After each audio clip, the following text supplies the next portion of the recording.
But I mean, again, he doesn't know who Gabriel is, right? Because he didn't come from an Abrahamic faith.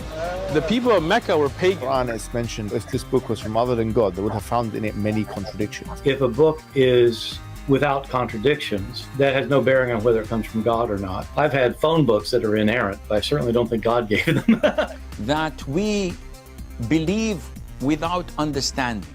The brother asked a very important question, that most of the scholars say that listening to music, watching movies, and most of the television programs, they're haram. So how can we have fun? Let me tell you, brother, at the outset, that having fun is permitted in Islam as long as the fun is halal fun. That the standard narrative has holes in it. The Prophet tells us because Satan or the devil sleeps over our nostrils. Those who oversleep and not pray Fajr on time, Satan urinates in their ears. I really do think Jesus was crucified and that he really was dead and buried. He thought that he was a son of God in the sense that he was specially chosen by God. I think Jesus really did think he was going to be the Messiah, the future king of Israel. I mean, that is, after all, why they crucified him.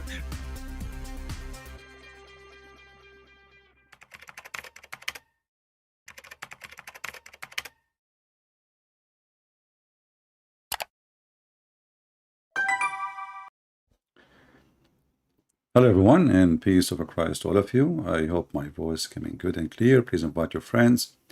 And today let us do some study and do research together.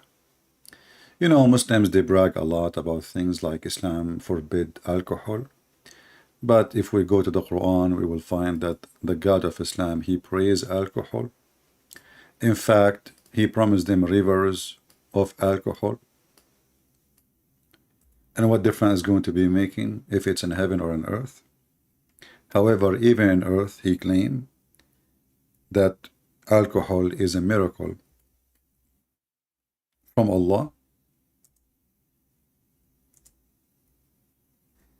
Yet we hear Muslims speaking about how Islam forbid alcohol. And if you go and read the story, we will see that Muhammad almost died.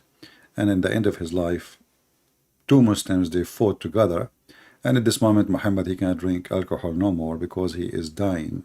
And whatever he drink or eat, he throw up. So in chapter 16, verse number 67, it says, and from the fruits of the palm trees and the grape, and this is, you know, this is false translation, but anyway, you drive a strong drink. It doesn't say strong drink, it says, a drink which is alcohol will make you go drunk. Literally, that's what it says in Arabic. وَمِن ثَمَرَاتِ النَّخِيلِ وَالْأَعْنَابِ تَتَّخِذُونَ مِنْهُ سَكْرًا وَرِزْقًا حَسَنًا. So the Quran saying you take from it to be drunk, you drink from it to be drunk, and it's a good privilege and good deeds for you and good benefit. And then the Muslim between two brackets, they say to you, this is before the order of forbidden of the alcohol drink. And here you ask yourself, I mean, do this God knew that alcohol is bad at this moment or not? So if alcohol is bad, as the Muslim they claim, and this is why Allah he forbid it, why he is praising it here, and not only that, he says this is a sign for people who have wisdom. So here we see that obviously the reason for forbidding the alcohol have nothing to do really with being bad or good. It was because people, they start laughing at Muslims who they pray and they are drunk. And then we find Muhammad, he make a verse about it. And as usual, Muhammad, he said, this is Allah, you know. We go open the verse.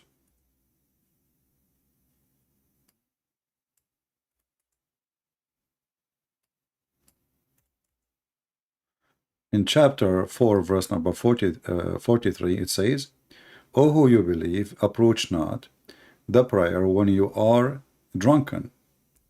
And here you ask yourself, I mean, what religion is this religion is?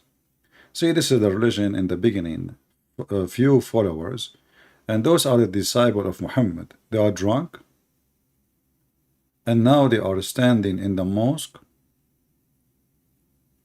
and they are filling up heart. And then those who they are not Muslims, like the Christians, the Jews, or whatever, they are laughing at such a religion. The followers of it are a bunch of drunk, and Allah never say anything. Muhammad never say anything.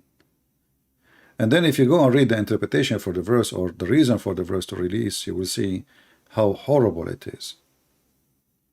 And then you ask the Muslim, they will say to you, oh, you know, Islam came in stages. So those people, they drink a lot. You cannot tell them right away, stop drinking. So what they are saying to us, that their God is weak and he's hypocrite. So if somebody doing anything wrong, we cannot tell him right away, stop do it. You know, slowly until we take control, and then we force. But this is telling you that Muhammad is a false prophet from the beginning, because if this is wrong, it's wrong. It doesn't matter. And we just saw a previous verse where Allah, he praised alcohol, speak about it in a very good way. And then this God, he go farther, and then he promised the Muslims not only alcohol, you will have rivers of alcohol. When you go to heaven, you will not have a bottle of wine. No, you will have a river of wine. Running river, you know, of water and wine. River of milk, river of water, and rivers of wine. And this wine will be very delicious. And what if I drink wine in earth? Am I going to not go to heaven in Islam? No, you go to heaven.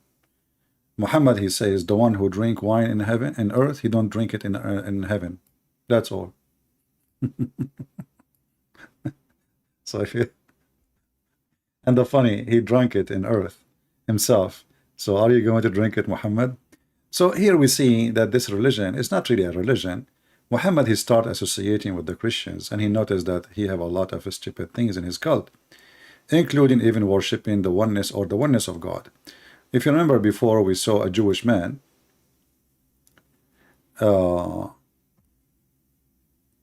He saw Muhammad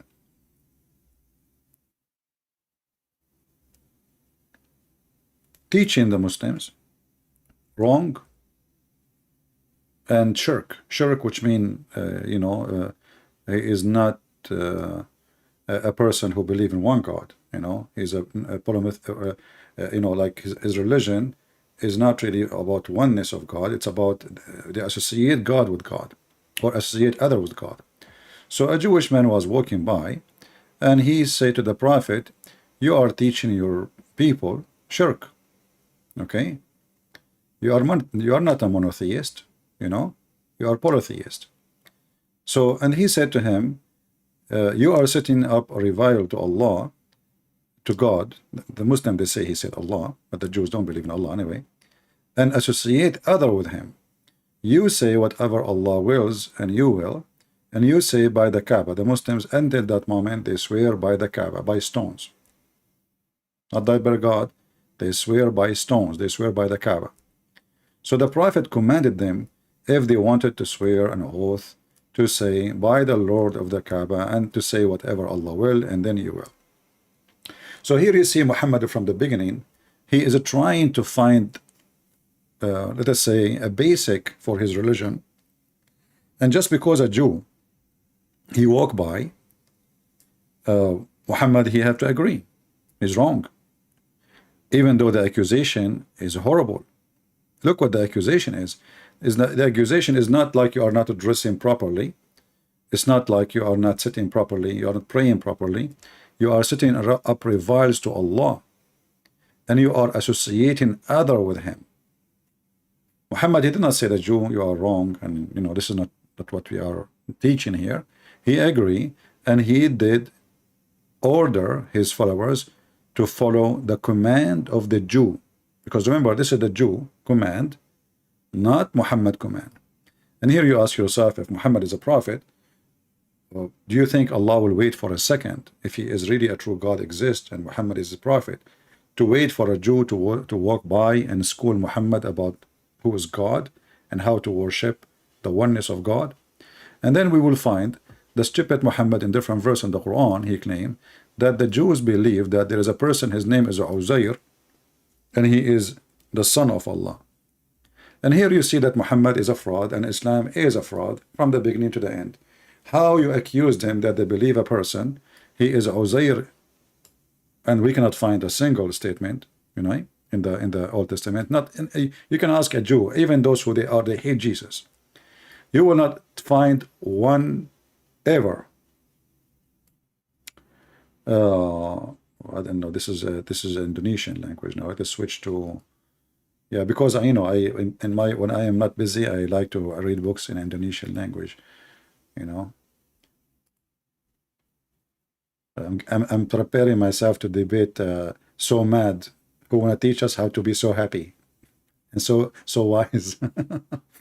So the Jews call Uzair the son of Allah, but we just saw in the hadith, which is a Sahih hadith, the Jew is schooling Muhammad how to worship God alone.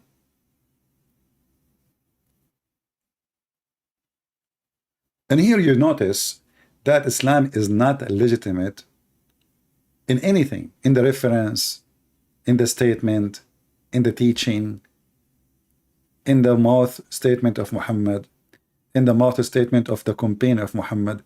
Everything is a fraud, because it cannot be both. It cannot be that a Jew walking by and teaching Muhammad how to worship God alone,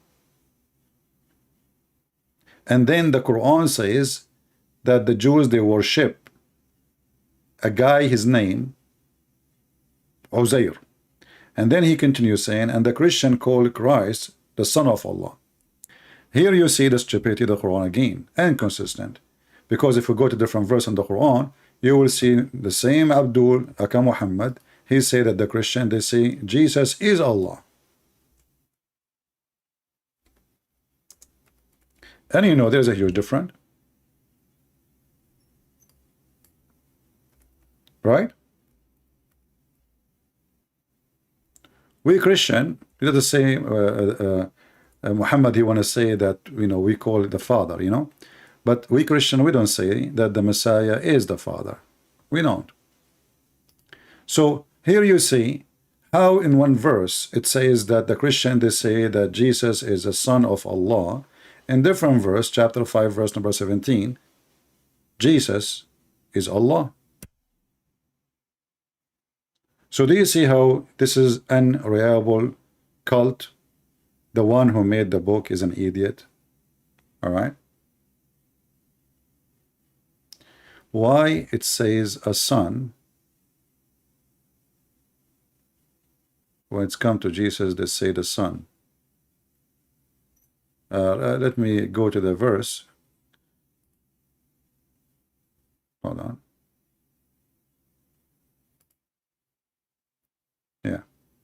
Yeah, but you know, this is just a translation. This is just a Muslim translation, you know, a and the. Yeah, this is just only in English. This is not in Arabic. As we said before, never take Muslim translation for granted or to be serious. For those people, they are doing you know, sale business. You know, they cover up everything. So look what happened now. I mean, and the funny, the Quran says if this is a book made by other than Allah, you will find a lot of contradiction, correct? But as you see, this is always a contradiction. But now our topic today is about the queer. The queer. If you remember last time I spoke to, what his name? Safaraz, the guy from Pakistan. I asked him if there is any verse in the Quran says somebody is drunk, he drank, somebody is a gay, somebody is a lesbian, he will not go to heaven. He said no. Then you ask yourself, why? If being a gay is something serious. Look, you guys, Ilyas, he said, there is no contradiction in the Quran. So what we just showed you, I mean, we just finished showing the screen. One verse says that Jesus is Allah, and the other verse saying the Christian, they say he is a son of Allah. You can't be both. How you can be the son of Allah and you are Allah? And then the Abdul says to me, there's no contradiction, okay? Christian Prince, I'm telling you, okay, be careful. You are wrong. There is no contradiction. And this is how the Abdul, they refute you. That's it. The problem solved. There's no contradiction. I mean, what you can do about it? Can you do about it anything? No, you cannot. Because simply, there is no contradiction. And if Abdul, he's saying in the chat, there is no contradiction, okay, that means there is no contradiction.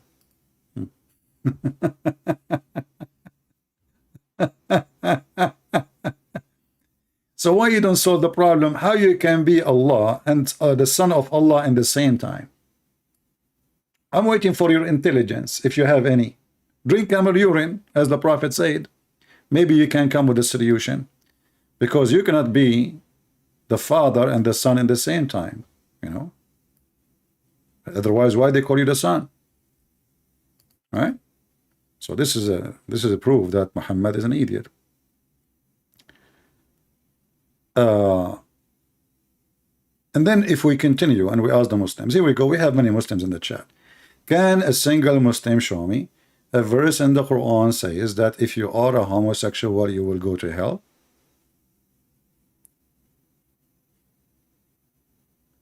Any Muslim?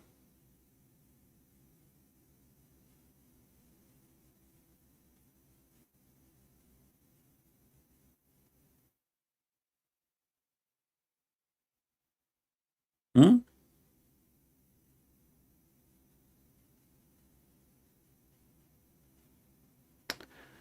DW channel about LBTG mosque.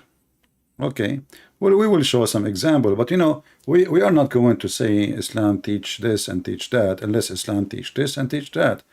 I'm not going to say, I'm not going to judge Islam by a Muslim. You know, that's what the Muslims do. The Muslims, they judge Christianity by me. If I do something wrong, this is, they say this is a Christianity, because they are a fraud like their prophet. But we will not do that. So let us go and try to find out what is the place of homosexuality really in Islam. I looked in some videos in YouTube just now before we go live, and I found some videos. And this is our friend Sheikh Shabir Ali. He been asked about homosexuality. Sanctioned marriage according to the Quranic rules and dictates. And usually the marriage is between a man and a woman. So one can infer from this that homosexuality is, it seems implied that this is excluded in principle. There is a verse in the Quran which may be interpreted as referring to homosexuality in... Did you hear maybe? Hey people, did you hear the word maybe?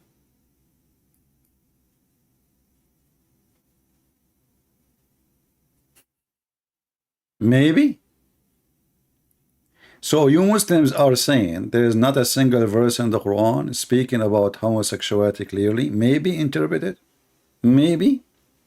Okay, what this verse says? Go ahead, Mr. Maybe. As a prescriptive verse in Surah 4, verses number 15 and 16, where it mentions if two persons commit fahisha, which is like sexual impropriety, here, the two persons could be interpreted as a man and a woman, or grammatically it could refer to two men as well, and this is not entirely clear. But in any case, it says that if two persons commit sexual immorality, then they should both be punished, but the specific punishment is not mentioned. The story of the Prophet Lot and his people is often cited as referring to homosexual behavior, but in fact what is given in the Quran is a long list of crimes that these people have committed and for which eventually they were punished, homosexual acts only being one of those in the list of crimes that they have committed. So can Muslims say that they have there's someone who identify with with a homosexual orientation per se. Well, the Quran does not actually go into details about the difference between the orientation and the intimate act. And so to differentiate between the two, we must draw on modern... Yeah. And now we have a Muslim speaking about the people of Lut, but this is a story you stole from the Old Testament, you idiot. At least bring something is from you. Secondly, if you go to the story which is in the Quran, you remember the video of the dad? The dad, he have a video about the people of Lut. So he said, your Bible in the book of Genesis. Lut, he offered his daughter. Prophet Lut, he offered his daughter. What kind of a prophet he is? But the same thing is in the Quran.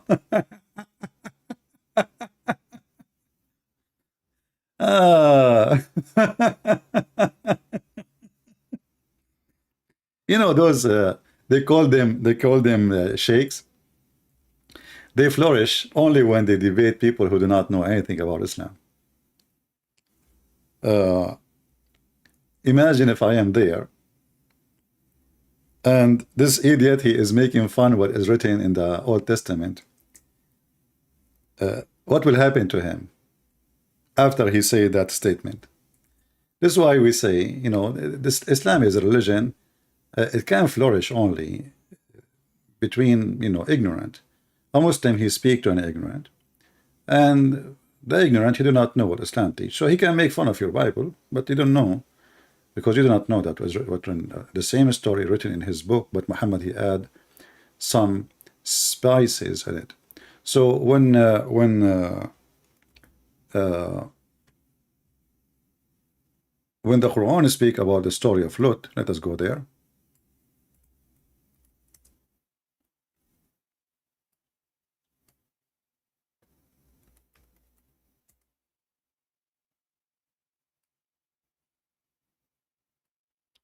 We can go to chapter Hud. Where is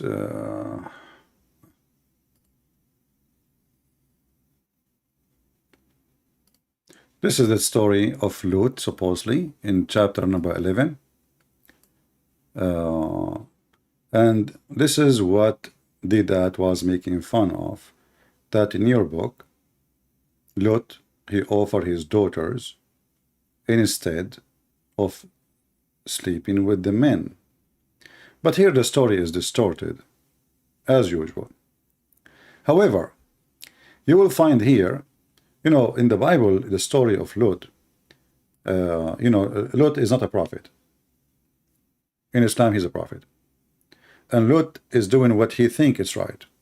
It's not God telling him, go and tell them, say this and say that, and, invite them to do that. No, this is his opinion. In the Quran, Allah supposedly is trying to fix the problem.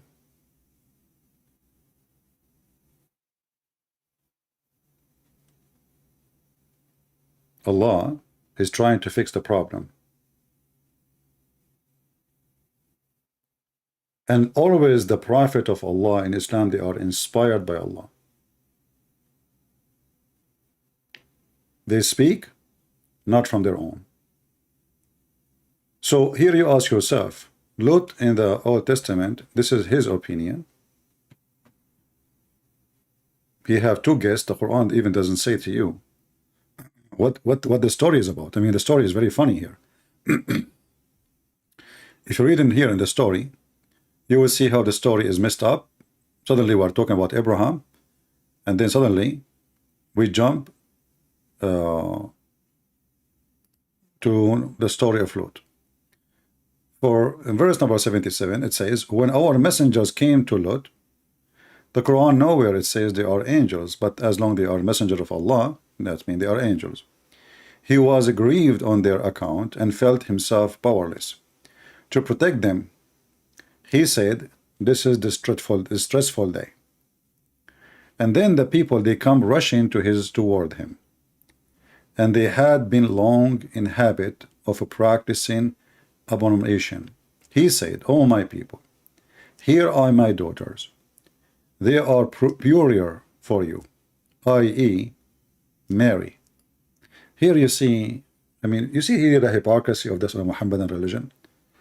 When Lut, he said the same thing, the Muslim, they laugh at it, as long as it's in the Bible. When Lut, he said the same thing in the Quran, and they add to it fabrication to marry. The whole town is outside to marry them. Do you see the stupidity? The people rush to his door. They want to break into his door.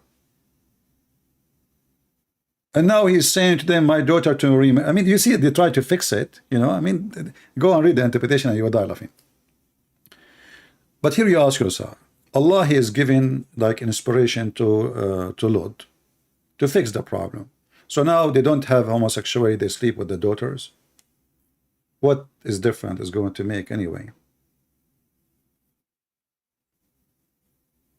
Muhammad is trying to copy a story from the Old Testament, right?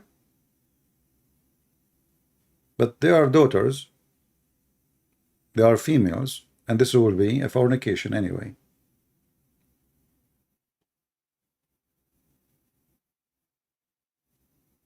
And then, now fear Allah and cover me not with shame about my guest. So now he will not be covered by shame because they are going to sleep with his daughters, but he will be covered by shame because they will sleep with his guest. So Muhammad, as a counterfeit, always he copy a story and he add his own spice to it. And the more he add, the more the story become really stupid and very, very funny. If you read in the story here, it says that the whole town. Ja'ahu, it says here, qawmahu. You don't say qawmahu when you say the whole town. The whole town.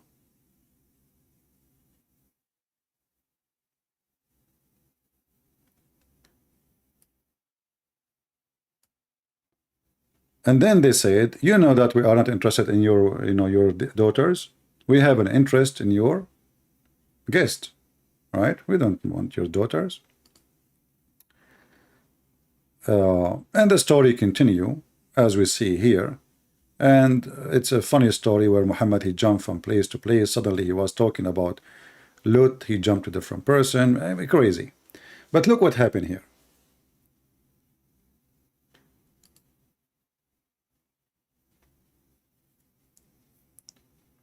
Not a single verse in the Quran is speaking of penalty for someone is a homosexual. Not a single verse. You see, the Quran have penalty if you steal, have penalty if you do fornication, supposedly. For sure you can steal, but not from Muslim. If you steal from non-Muslims, it's okay. There's no penalty. Actually, this is your job as a Muslim to steal from non-Muslims. They call it the booty, this is like your right. But if you steal from Muslim, that is a punishment. And Muhammad, he make it severe, copying the Arab, they cut your hand. And Muhammad is a fraud again. He copied what the Arab used to practice before him, and yet he claimed that this is what God he agree with, but those are the pagan Arab as they used to do before, he do after. And if a Muslim want to say to me, this is not what the Arab do, I challenge you and I will show you the reference and you will die laughing. So what is the penalty for homosexuality in Islam? Shabil Ali, he mentioned that in Islam there is two verses, maybe they are interpreted. Muhammad Babali saying same punishment as zina. Guys, when I say to you Muslims, I don't know, even those Muslims, they know what they're talking about, or they are just a fraud like their prophet. This guy, he said, it is the same penalty as adultery. Absolutely false. And we can prove it in 2 seconds. The same punishment for adultery. Let us go to the Quran and love together.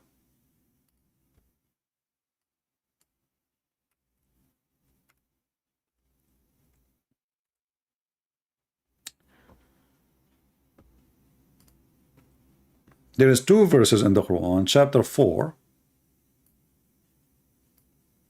verse number 15 and 16.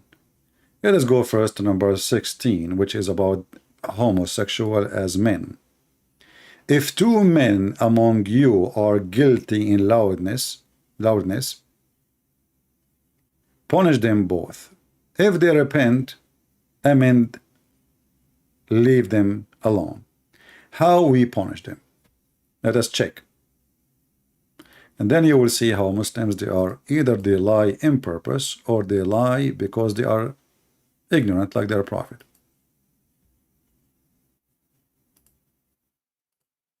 I mean, are you telling me that the guy who posted this comment, he did not go and search in Prophet Google at least before he opened his mouth? What is the penalty? This is the Quran, and this is the interpretation by the Muhammadan scholars, and this is Tafsir al-Jalalain.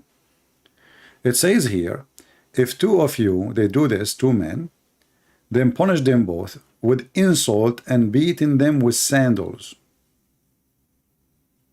Is that the penalty for homosexual, for zina, Mr. Shish Kebab?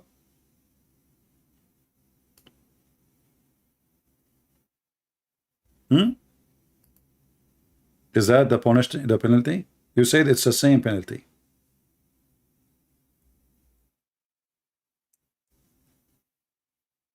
Muslims, Muhammadan actually, there's nothing called Muslims. Those people, they are just following the fornicator Muhammad, the adulterist, the idolater, the homosexual, the child molester, the thief, the criminal, you name it. When they say to you something, never ever take what Muhammadan say to you as a truth, because those people in chapter 3 verse number 28 and many other chapters been ordered and commanded to lie. And this is additional proof that Islam is satanic. So while a woman or a man, if they do fornication, the penalty is to bring 4 witnesses, and this is another joke, we will talk about it later, and then we will wipe them with 80 whip.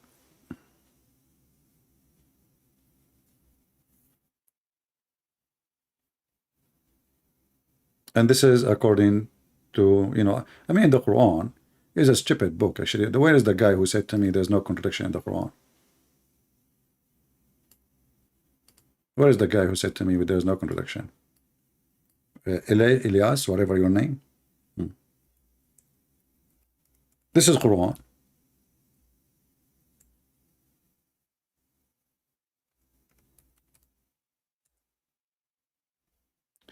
Chapter 24, verse number 4. It says if somebody he insult women, or let's say he accused them of fornication, those people, they will be whipped 80 times. And if the woman found to be guilty, she will be whipped 100 times. Right? So look at how severe compared to both. If you accuse a woman and you could not bring 4 witnesses, and those 4 witnesses, they have to see the penis going in and out, excuse my language, and that is impossible. How in the world anyone can bring such a witnesses? I mean, your wife now sleeping with the guy next door, and now you enter the bedroom, and then you ask him, please, can you stay? Because I have to call 4 friends, and they have to see your penis going in and out. If the woman, excuse my language, again, she is in the top of the man, and you cannot see anything, there's no proof, even if there's 10 witnesses, even if there's 100 witnesses. Muhammad, he said, they have to see it as the ink, the pen go in the inkwell. There's a story of 3 witnesses, they came. And Muhammad, he asked the first one, did you see the penis going in? He said, yes. The second one, he said, yes. The third one, he said, I saw her legs around his neck. like ears of donkey, and they were shaking. Muhammad, he said, beat them. Because now we don't have 4 witnesses to see the pen going in the inkwell. So now we have 2 witnesses who saw the penis going in. Again, excuse my language. And we have the 3rd witness. He did not see the penis. He saw her. He's on the top of her, and her legs around his neck, and her. So now we see that while the punishment of adultery is 100 whip, accusing a woman of adultery, and you could not bring 4 witnesses to see the thing going in, the penalty is 80 whip.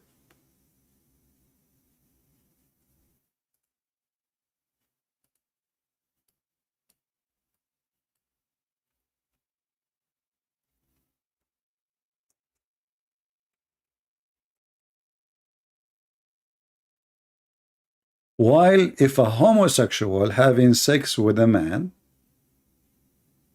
the penalty is to beat them with sandals.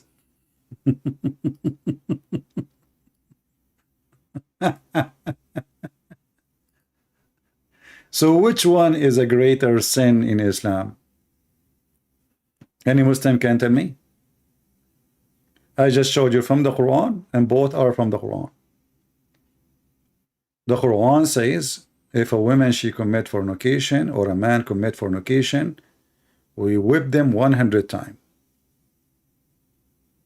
If a man accuse a woman of fornication and he could not provide, even if he is the husband, he could not provide 4 witnesses seeing the porn movie in full three-dimension details, those we will beat them 80 times. But if a man having sex with a man, we insult them and we beat them with sandals.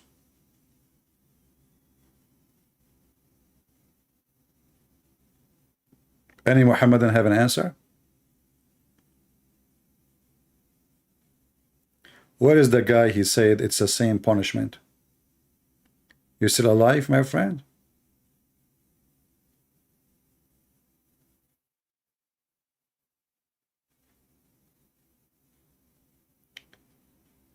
Not a single verse in the Quran. Not a single verse in the Quran says that this is haram. And there is a severe penalty for it. If you want to tell me the story of Lut, this is a story from the Bible. And even there, I mean, God, he punished, all human beings, all mankind, they are punished for their sin anyway. We die. The reason we die because we are sinners. Why we don't live forever? Because we are sinners. The Bible says the punishment of sin is death. Why we die now? Without being anything like doing fornication, killing, etc. You die. You will die. Even if you stay at home, you don't see anybody for the rest of your life. You will die. Why? Because this is the punishment of sin. Read the rest of the tafsir. Guys, read the rest of the tafsir. Let us read the rest of the tafsir. But if they repent of Luwat act, make amends through good action and leave them. So I did. So look at this. Why Allah in the story of Lut, which is a story from the Bible, he did not say, hey Lut, don't worry, we will insult them and beat them with sandals. Are you with me?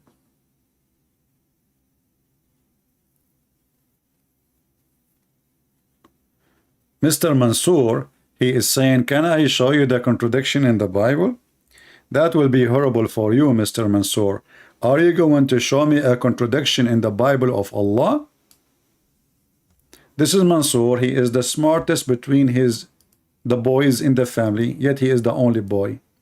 He decided to change the topic because Islam is an embarrassment, and now he want to show you a contradiction in the Bible. But Mansour, he forgot that the Bible, according to the Quran, is the book of Allah, and that is additional proof that Allah cannot be God, Because if this God, he sent the Bible and he could not protect his Bible, obviously your God is a fraud. I mean, I have a book. I am not Allah. Huh? I have many books. I challenge you to corrupt my books, brother. Can you? So how I am a person, a human, and you cannot corrupt my book, but yet Allah, he sent 124,000 messengers and all their books is screwed. That's mean Allah is screwed, because those are the books of Allah. You see, Moses is not the author of the book, because simply according to the Quran, even the Quran says Allah, he wrote the Torah, all of it by his hand to Moses. Guys, imagine how many truck Moses he need. The whole Torah is written by the hand of Allah. Brother, the whole Torah, are you sure? Yes, brother. Okay, how Moses was able to carry the book?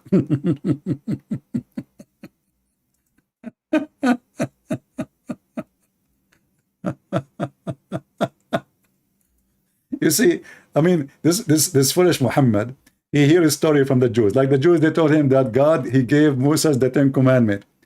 Muhammad, he switched the 10 Commandments for all the Torah. What the heck? So now, for Moses to carry his book, he went to the mountain. Huh? And then Allah, he ordered the whole Torah and he wrote it by his hand and he told Moses, take it home.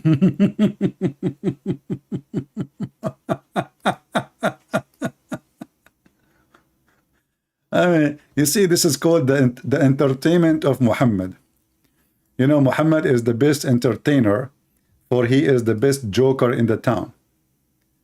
Allah, he wrote the Torah by his hand to Moses. The Torah, are you sure, Muhammad? Yes, brother. I'm very sure. Allah, he told me. Allah never lie, brother. Yes, brother. Here we go. If we go to the hadith, just to confirm that, because the Muslim, they will say, it doesn't say that, CP. Huh? Here we go. It says he wrote for you the Torah by his hand. He wrote the Torah by his hand. You see it? Look how many times it's repeated. Look, the hadith is sahih, sahih, sahih, sahih. Brother, look how many times. Look, brother, look. He wrote the Torah by his hand. Which one? The right one or the left one, brother? The Torah. Are you sure not one page of the Torah?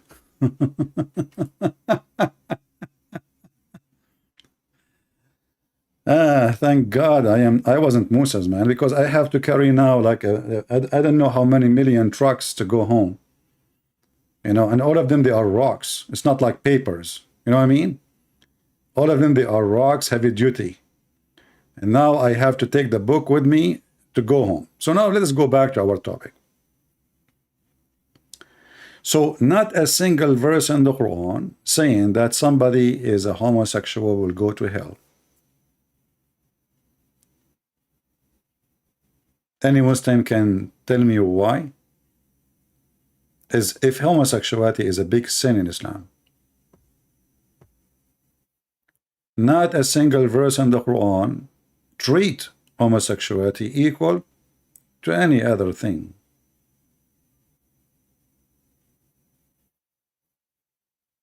Read the rest of the tafsir, you monkey. Okay, Mr. Don't talk about monkeys, because even monkeys. Oh, okay. Mr. Muhammad Babali, I want to ask you a question. If a monkey had sex with the monkey, what is the penalty? You are the one who mentioned the word monkey, remember. It's not my fault. You brought it.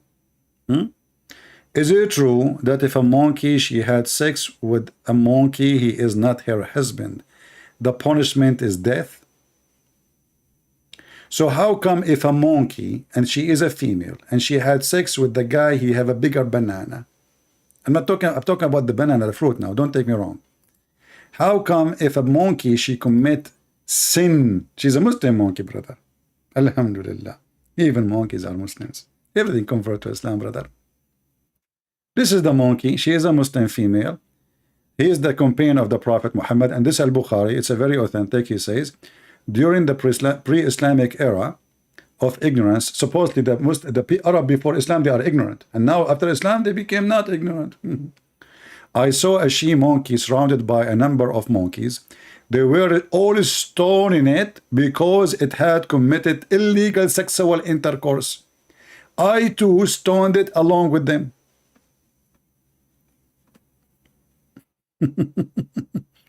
Now we go to the tafsir, which the guy he is asking us to read the rest. My friend, is there a rest? What rest? It says here, are you Muslims? Are you not? Guys, this guy is saying to me, read the rest.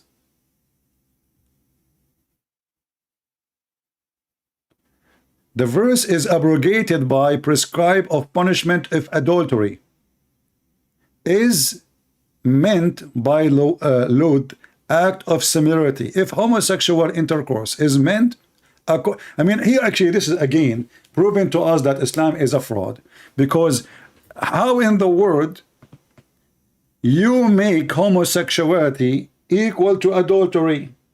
Are you saying to me that when Allah he made this law was wrong? Look, brother and sisters, this verse is abrogated. Show me the verse. It says this verse abrogate that verse. Go ahead. Go ahead. We have both of them now. The verse about adultery, speaking about a man and a woman, clearly. This one is speaking about men. So the verse about adultery have nothing to do with this one, because the verse about adultery is about specific gender. And let me get you barbecued again. Are you happy? Are you ready? Just to show you how stupid this religion. It says the women and the man. So how this verse will abrogate a verse about homosexuality?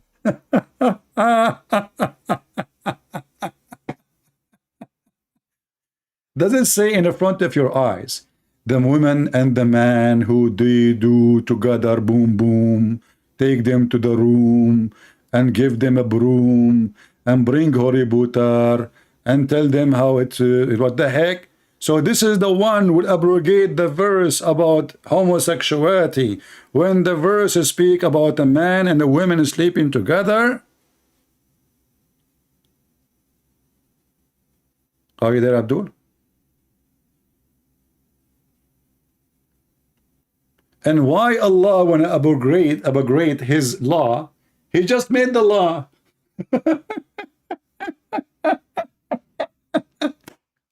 You see, if this law is coming after like 1,000 years, I was saying what time change, what it was legal at that time, maybe, yeah. I mean, God, he allowed the daughters of Adam to have, to sleep with their brothers, correct? So I say, okay, time change. But this is the same prophet. He go to bed, he sleep, he wake up, he come with a new law. Ah, Elias, he told us the truth. This verse fabricated. You got a point, brother? Guys, this verse is fabricated.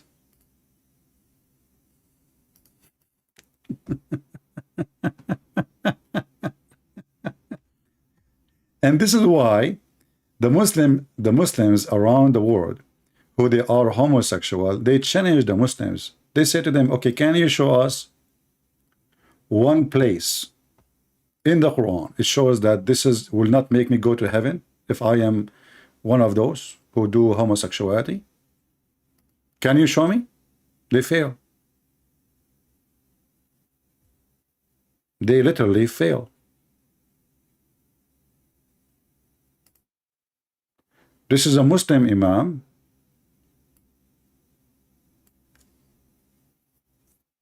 Want to tell us something important. That the Muslim scholar is openly homosexual and fighting for gays to be accepted in Islam. So he's a Muslim imam, and he is debating the Muslim, trying to prove to them that, you know what, to be a gay in Islam is absolutely fine, and you are a liar.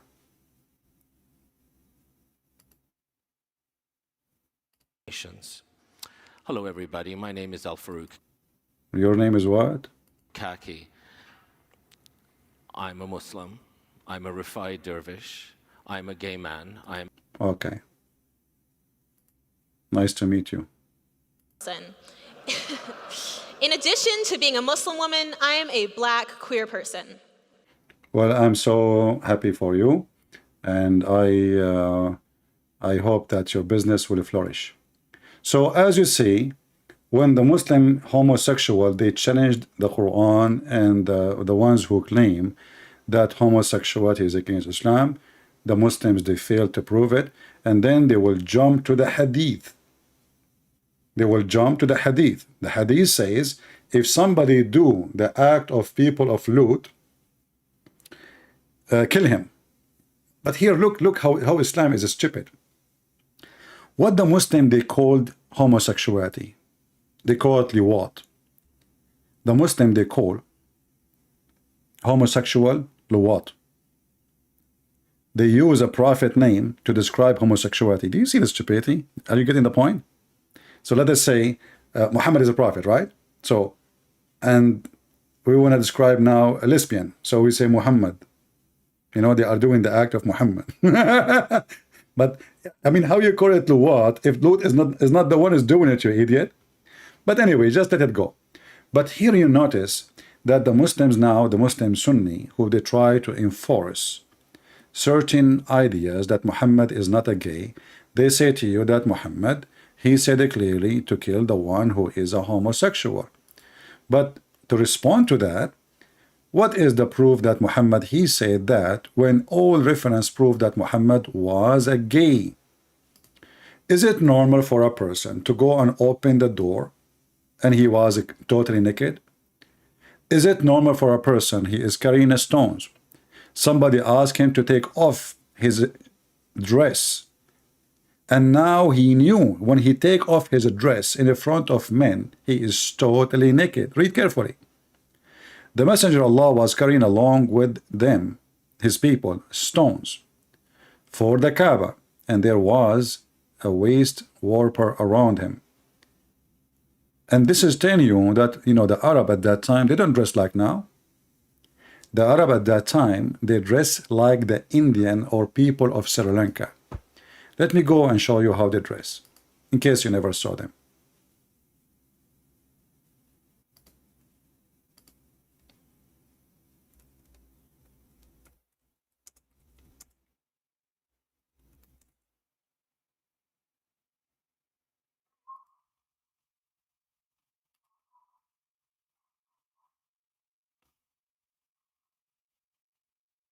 They have a skirt. I'm trying to find an old tradition Indian.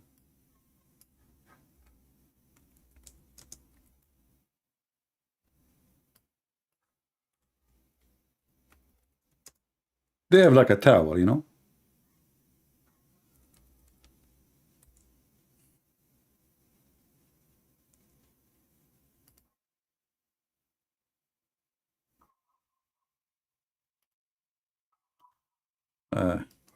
This picture took us to Amazon. We don't want to order it. All right. This is how the Indian, they dress. It's like a skirt for men. And this is exactly how Muhammad, he used to dress. Because the Arab, and I believe strongly, that especially the Arab in that territory, they are Indian. They are Indian. You see, many people think that when we say Arab, we are talking about an ethnic.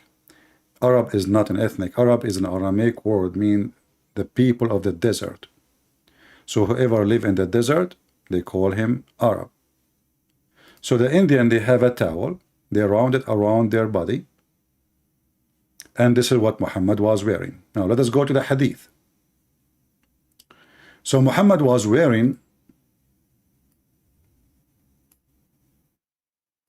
such a thing, and then his uncle, he said to him, why you don't take off your skirt so you can walk without it easier? But Muhammad, he knew if he take off his skirt, he will be totally naked. Totally what?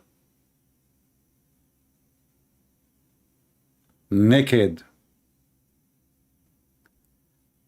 If we go to the hadith, let's see where is the hadith. We have it. Here we go. So the messenger of Allah was carrying along with them his people stone for the Kaaba, and there was a waist warper around him. You see here it says waist, so this is from the waist and down. His uncle Abbas said to him, "O son of my brother, if you take off the lower garment and place it in the shoulder underneath the stone, it would be better," which means it would be easier to carry. He, the holy prophet, took it off and placed it on his shoulder, and then he fell down unconscious. He, the narrator, said, "I never seen the prophet naked before and after that day." So this is his witness. He never saw him naked after that day.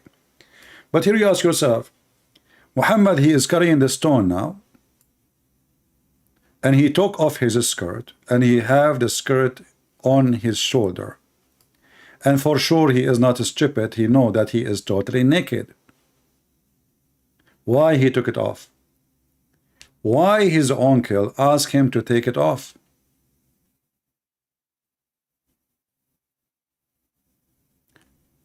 The answer is very simple. Nakedness for those people and homosexuality was very normal. If you remember, the hadith says that the Arab used to go totally naked around the Kaaba. Totally, men and women. Men and women.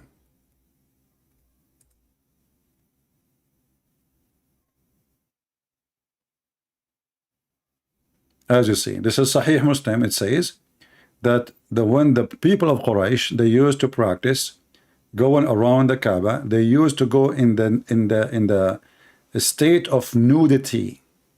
The state of what? Nudity. The Kaaba was a sexual party place. If you have my book, Sex and Allah, you will see a woman and women going around the Kaaba totally naked, and one of them she was singing, and later Muhammad, he wanted to sleep with her. Muhammad, he used to go and sit around the Kaaba just to watch naked men and naked women going around.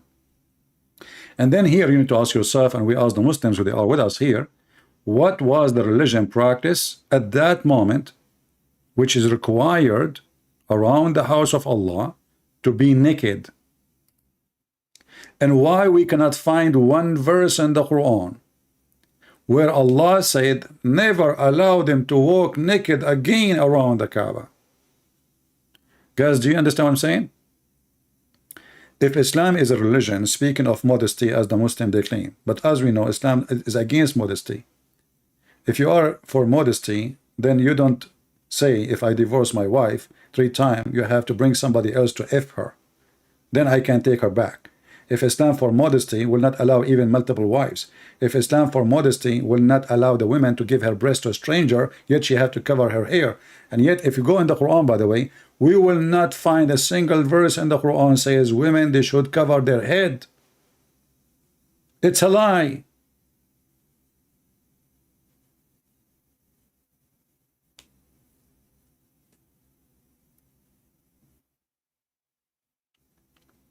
Modesty is not exist in Islam.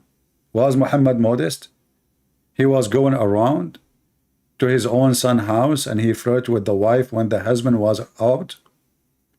Is it modesty that you go to your friend? This is his son. You want to say to me his son by adoption? Doesn't matter. He is his son. That is actually make it more worse.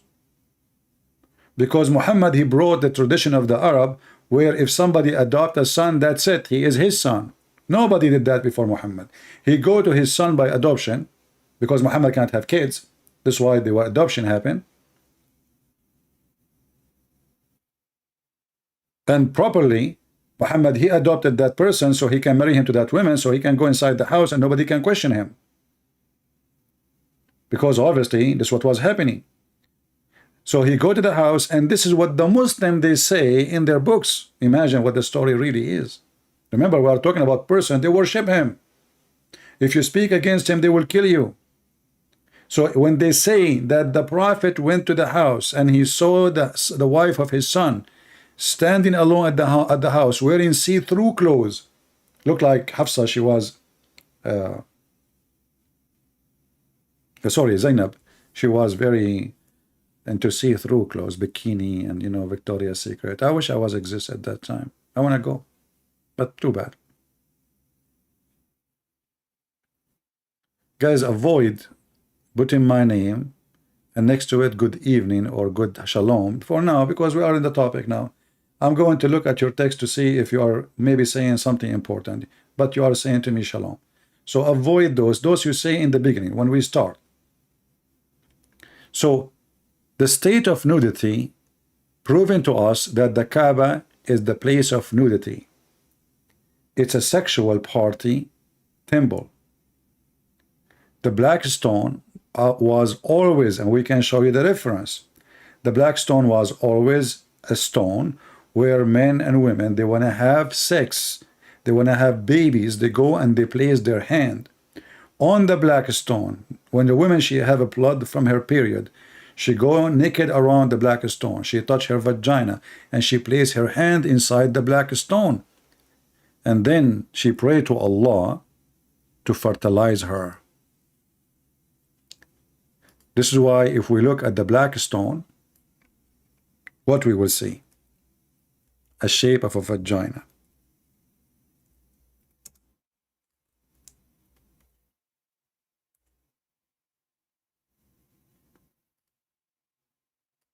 We don't see a normal stone in a wall, This is what you think you will see. You will see a stone, right? No, you don't see that. You see a vagina. And by the way, even this one is additional proof that Islam is a fraud. Why? Because according to Muhammad, this stone will stay until the day of judgment to witness to what we did. And Allah, he sent this stone was white like milk. But because the sin of mankind, and this is when the women, those people, they believe that when the woman, she cannot have children, obviously because she committed a sin.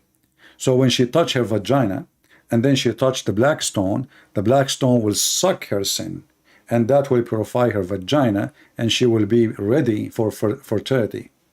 And this is why the Muslim, the wax inside the stone is in the color of period, as you see. And there, if you look right now with me, you will find there is no stone. The stone is gone. You see, this is additional proof that Muhammad is a fraud. He said this stone will stay until the day of judgment. And now we have only 5 or 6 little tiny stones.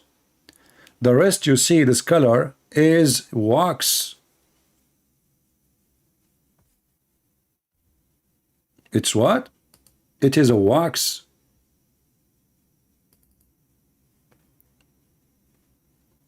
I don't know if you can notice with me what I'm saying. Where is the stone? Where is the black stone they kiss it? There's none. It's gone. This is a rock. Let me make it in different color. Hold on. Something shiny. This is a rock. This is a rock. This is other part. This one is broken into 2. This is 1. This is 1. This is 1.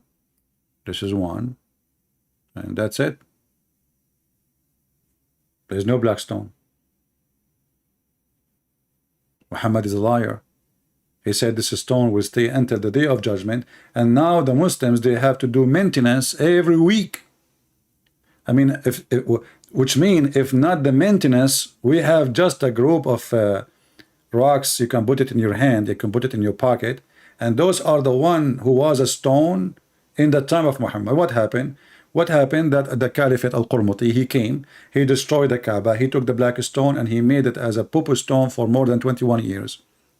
And the funny is, the Muslim, they claim that when an enemy of Allah came to destroy the Kaaba, Allah, he sent flying birds who they throw rocks, you know, at the army of this guy and destroy him. But here we go, al-Qurmuti, he come to the stone, he come to the Kaaba, and he was screaming in the middle of the Kaaba saying, where are you, Allah? Here we go.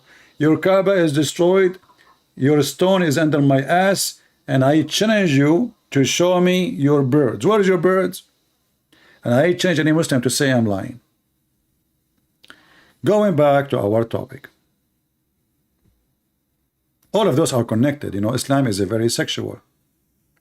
And this is why Muhammad, in order to convince his people about his cult, he have to make it a sexual, pervert sexual cult.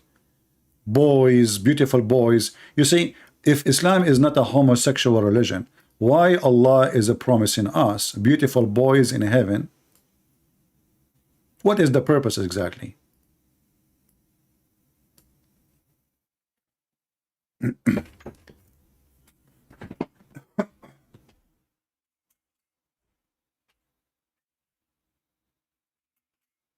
All right.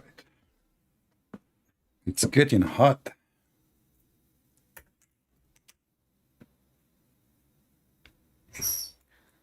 Look at this.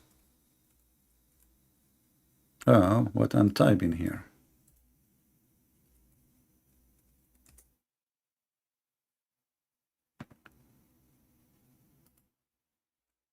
This is a religion of God.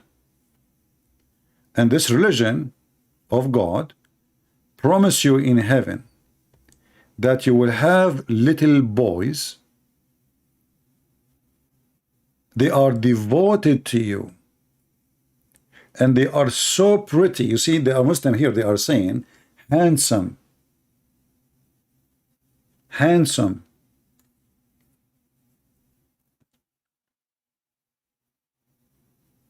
The word ghulam can be used for someone is young and can be used for someone is horny and he is young. This verse speak about both. They are young and they are in a ghalamah. They are horny.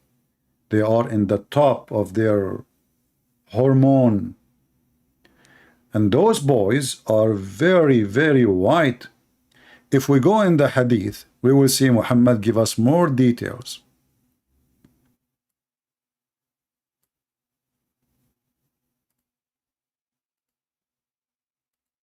And what happened to my browser?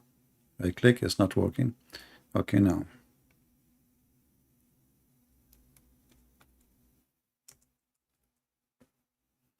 Every Abdul in the heaven of Allah, he will have 80,000 little boy.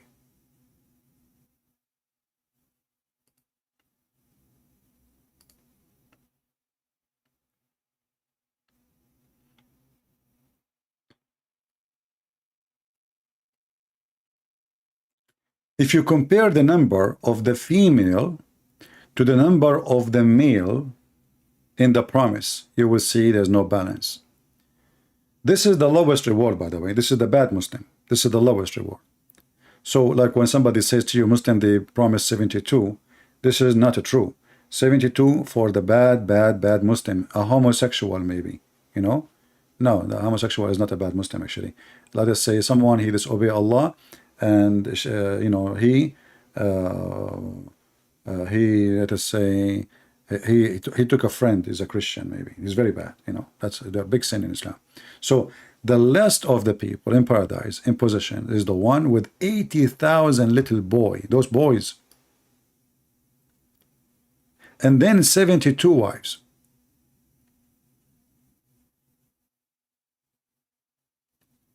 $80,000 little boys, they look like pearl and they are very white. And then if you read the description of the house and you know, like your tent, you are in heaven now and you are sitting in tent, Bedouin man, you know, Muhammad is speaking to Bedouin, he is a Bedouin like them. So what is your house now? Tent. So now I'm in heaven, but my house is tent. And then, you know, the rest of the promise is very weird. You know, I mean, look at this, that your house, the tent, is the same size all the way from Damascus all the way to Yemen for one guy.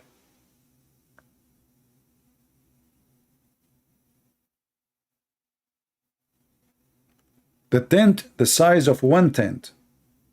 This is the lowest reward, which means the bigger you are, the bigger your tent will be, and the bigger the number of the servant will be. So one tent for one person is 80,000 little boys, and those boys will never bleed. The Muslim, they will say bleed. They don't bleed from drinking, but this is funny because the one who will drink is not the boys. It is the Muslims. And why they are boys? And you know why you need even servants in heaven? You see, the Muslim, if you watch their videos, there's a very funny video. It's called The Description of Paradise. If you watch it, you will die laughing. The guy, he says, in paradise, your clothes will never wrinkle. Your clothes will never get dirty. You will never need to get shower. You never go to the bathroom. You never asleep. If you wish something will be in front of you, Allah will send it to you right away and in the second. So what the servant for? If nobody want to clean my house, and nobody is going to cook for me, and nobody will bring me tea and coffee, and nobody will do my laundry, and I do not need anything, so what the boys for? Any Muslim can answer? Who is a Muslim can tell us what is the 80,000 little boys for if my clothing will never get dirty, will never get wrinkled, will never even change them? You will wear a green silk clothes for eternity. You wish something, you see a bird in the sky, you say subhanallah, the bird will be a dish in front of you. And the video is there. I mean, the video is I played, by the way, this video in the churches. I did many seminars, and people in churches, they die laughing, especially with my comment about the videos.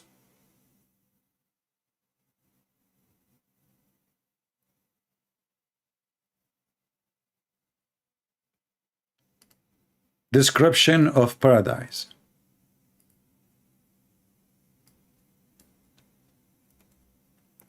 Yeah, before I leave here, actually, I'm really liking this. You know, I mean, this Muslim female here, she is a conservative queer.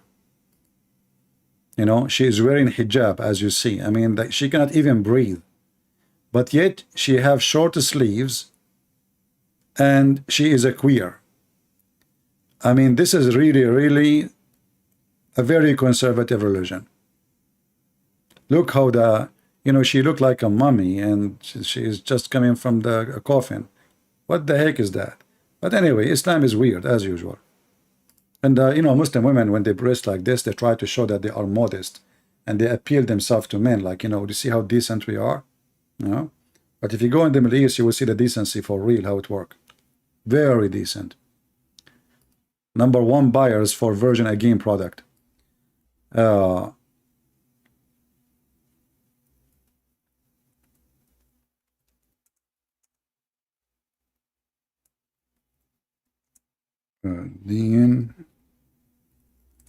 Description of paradise by the Deen Show.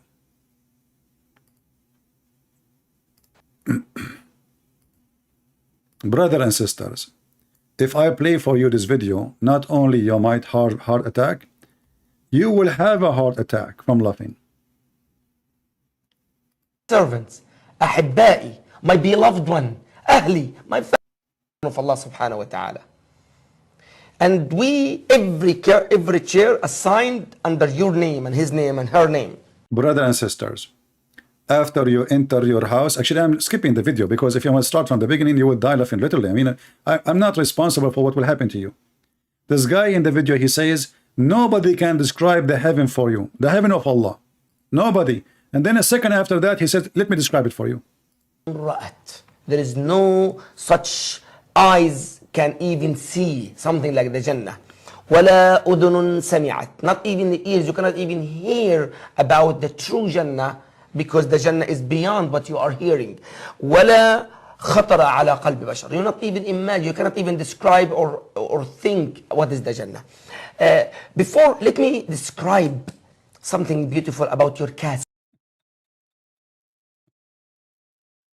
Nobody can describe for you. Let me first describe for you your castle. Muhammad, he say tent, the Muslim they say castle.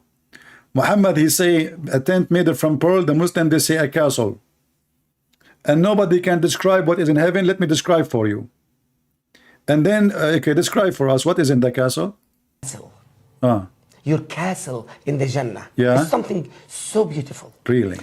Your castle in the Jannah has 4 doors.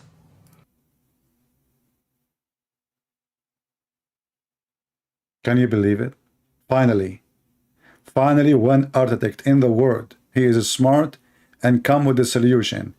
You have 4 doors. Finally. I mean, why in the world they don't understand that we need 4 doors? Do you see the first privilege? Your house have 4 doors. Hey, Abdul, is that because your mother-in-law is coming so you can escape? You enter from 1 door. No way. So I have 4 doors and I enter from 1 door?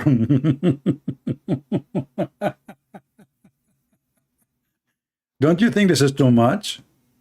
And remember, nobody can describe what is inside the heaven for you. Now we have details about, even about the door. A second ago, nobody can describe for you the heaven. And now we have details even about how many doors, how many steps, how many chairs, how many servants, how many boys. Tell us more. And 1 door or 1 gate, your servants from all kind of servants would come and enter to help you. You have 70,000 servants. You see the Muhammad the liar? In the hadith he says 80. In the video here they are saying 70. What the heck? What happened? Is that because inflation? So Muhammad he say 80. And then in different hadith he says 70. Is Allah short of numbers now? 70,000 servant, all kind of servant. What kind? What do you mean all kind? What do you mean exactly all kind? And then this guy, he will say to you, if you see a bird, there's a password. Guys, honestly, if you want to laugh, here we go. This is the video name. Search for it. Description of paradise, Jannah, Dr. Ibrahim Demilli. And later this guy, he make himself sick so he can stay in USA because they want to kick him because his visa was over. Like, you know. So brothers and sisters, 80,000 boys will serve you. Do you see the sexual abuse of this heaven? Those boys for what? If your food is ready, your clothes will never wrinkle. You see a bird in the sky, you see a tree, the tree will bring the fruit for you. So what the boys will do, the Muslim, they will say, they will serve you wine.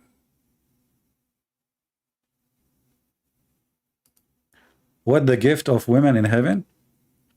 This is a good question, my friend. I have the answer by Zakir Naik. Do you want to see it? Our friend here is asking, what is the reward for a Muslim women in heaven? Well, they asked the same question to Zakir Naik. Let me find the video for you so we can laugh.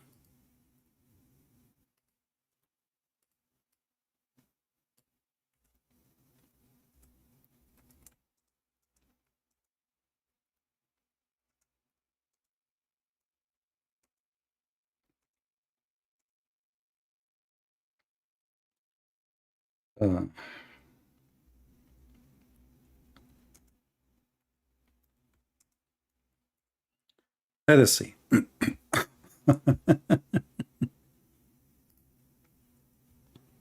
Bismillah. Of the translation, especially the Urdu translation, have translated the word hur as beautiful maiden. If the word hur means a beautiful it means a beautiful maiden, then what will the woman get in paradise? Actually, the word hur is a plural for ahwar, which is applicable to the man, and hawar, which is applicable to the woman, and it signifies the characteristic of hawar, which means big, white, beautiful eye, and describes especially the whiteness of the eye. The similar thing is mentioned as azwaj al-mutahharin many places in the Quran, in Surah Baqarah, chapter number 2, verse number 25, and Surah Nisa, chapter number 4, verse number 57, it says azwaj al-mutahharatun, which means companions, pairs. So the word hur is rightly translated by Muhammad Asad as spouse, and also by Abdullah Yusuf Ali as companions. So hur actually means a companion or a spouse. It has no gender. For the man, he will get a good lady with big beautiful eyes, and for a woman, she'll get a good man with big beautiful eyes.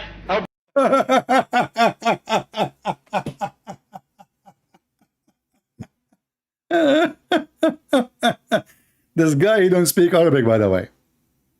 Yusuf Ali, who translated the Quran, he don't speak Arabic, by the way. And if I was there, I will make him shish kebab in 2 seconds, by the way. Because the stupid idiot, the word whore, first of all, by the way, I mean, look how stupid this religion is. As long as the Quran says it will give you a person with the beautiful eyes. So how in the world that became a male or female? It says eyes, like, you know, their eyes, dark, black eyes and very white around them. So what? How this has become male or female? Maybe it's a she-male. But look what happened. Those stupid people, they do not know what they are talking about. And the people, hey, if you go in the Quran, Muhammad is a very filthy man, you know. He gave details about the vagina of those hur. And this is why this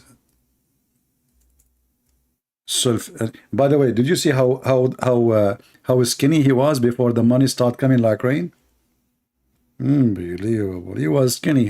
Like he's swimming inside his jacket. And now, mashallah, mashallah. Read what the Quran says. The Quran says that those hur, they never lost their hymen, the skin inside their vagina. They did not bleed from the boom boom. And yet this stupid idiot, he said that the word hur has no gender. It is for male and female. Do you see it? Restraining their gallants, where no man, no jinn, because Muslims, they believe shaitan can sleep with their wives. Yeah, you know, there's a story of a Muslim man. He opened the door and he found his wife touching her private part. So he was posting, I can find you the link actually, the story. He was asking the sheikhs, my wife, I opened the door and my wife, she was touching herself, blah, blah, blah, blah, blah. The sheikh, he says to him, A'udhu billah, brother. Obviously, she having sexual intercourse with the genie. So look what the Abdul, they think. It's not because his wife, obviously, she is horny and this guy is not doing his job. It is the genie, brother. The genie, brother, is having sexual intercourse with your wife, brother. Other Abdul, he said that he saw his wife touching herself and he saw fire in her bushes. He saw what? He saw fire in the pubic area. I mean, it's very normal. Shaitan is made from fire. He put his private part in the bushes. What do you expect? Like, come on, just think about it. True story. So if you open the door at your wife and you see a fire in her bushes, brother, don't call the fire department. You read Quran. The only way to get rid of the genie who is doing boom boom to your wife now is to read Quran. So you bring the Quran, her legs is open, and you start reading. You start reading the chapter of Al-Kursi, the chapter of the chair, and you read from the end to the beginning. Unbelievable. So look here. It says, no man, no jinn, yatmuthahunna, has opened their hymens with sexual intercourse. This donkey was saying to the Abdul that the word whore is male and female. I love Islam. It's so beautiful. Islam is so beautiful. I mean, it's the best comedy ever. All right. So the woman in heaven, my friend, she will be restrained in her garments as a sex slave, as you see. And look at this funny Quran. I mean, can you believe it? There's a God. He promised you that you will be reclining in your couch. This is having you will recline in your couch. Don't you want to recline in the couch? Oh, brother, all my life I want to have a couch, because those are Arab Bedouin. They were very poor. Only rich people, they have those things. So Muhammad trying to seduce the poor one. You will have a couch. Seriously. I'm telling you. And you will recline in it. And you will wear silk clothes. And not only that, actually. The word silk clothes, it's not even appearing in the verse. It says istabrak. Istabrak is a word in the Persian language. It's a name for a brand like Gucci. So imagine this God. He wrote his book according to the Muslims before mankind is created. And he's talking about something the kuffar they made. It's called istabrak. Imagine Allah. He add the word Nike in his Quran.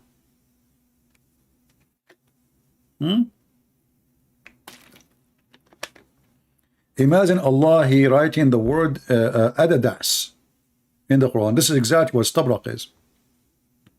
It's very silly, very stupid religion, you know. And not only, brother, from every kind of a fruit there is pears. Anyone can explain the story for me here? So we have two kinds of apples only. There's millions kind of apples. Why only two?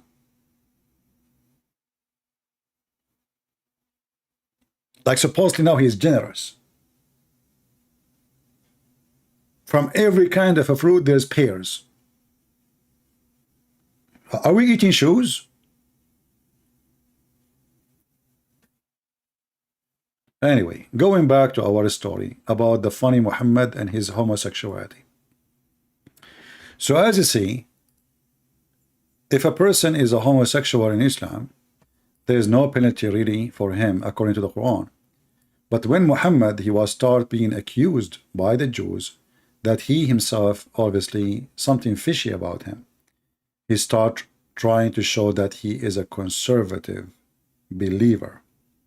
So he start copying things from the Jews. As an example, stoning to death nowhere can be found in the Quran. All of us, we knew, the Muslim, they say the Quran is preserved. If we ask them where the stoning to death, they say, oh, hold on. The Quran have 3 ways of abrogation. 3 ways? Yeah, what happened? Is the verse abrogated? Are you saying we don't follow it? No, we follow it. It's abrogated by saying it, but not by following it. Have you ever heard of a stupid thing like this? So we take the verse from the Quran, but yet we need to follow the verse which is not in the Quran. I mean, who is the donkey will accept this story? The hadith says that when the Prophet died,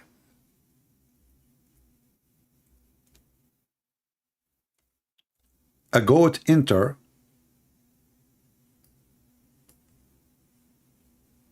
the bedroom of Muhammad. Let us see.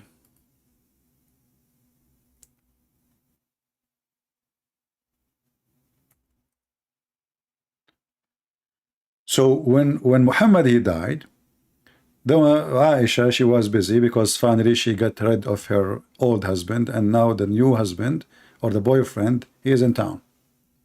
She was writing, sending WhatsApp message, hey, finally he's gone. He can come tonight. The verse of stoning and breastfeeding of adult 10 times was revealed, and the paper was with me under my pillow. And when the Messenger of Allah died, we were preoccupied with his death, and a tame sheep came and ate it. If you ask the Muslims who they are in the chat, where is the verse of stoning to death? They say to you, it's abrogated by recitation, but not by following. Have you ever heard of a religion like this? Okay, how you explain to me it's abrogated by recitation? What does that mean? Did your prophet say to you, don't recite it, but you do it? How you can do it if you do not know what it says? How we cancel the words of the law, but we have to follow the words of the law, but we don't have the words of the law. Secondly, the goat, she ate the verse in the paper, whatever material they use at that time. Did the goat eat your memory? Okay, the goat, she ate the Quran, no problem. But don't you remember the verse? Secondly, as long we are here, this is additional proof that Muhammad is a homosexual. Why? He's trying to teach open sex hippie. A woman, her husband is jealous because she have a slave in the house and he stay with her all day long and he is a grown man. The Prophet told the women, give him your boobs. Have you ever heard of such a solution?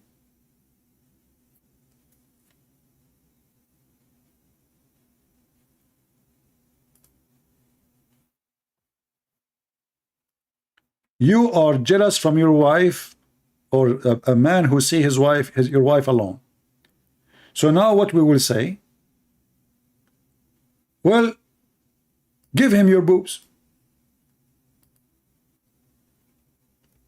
And he claimed that Allah, as you see, it says 10 times breastfeeding for adult. Have you ever heard of a God?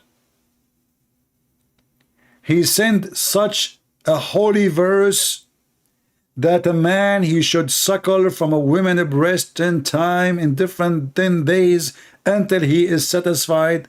And then what? Still he can have sex with her. Still he can marry her. So what the point?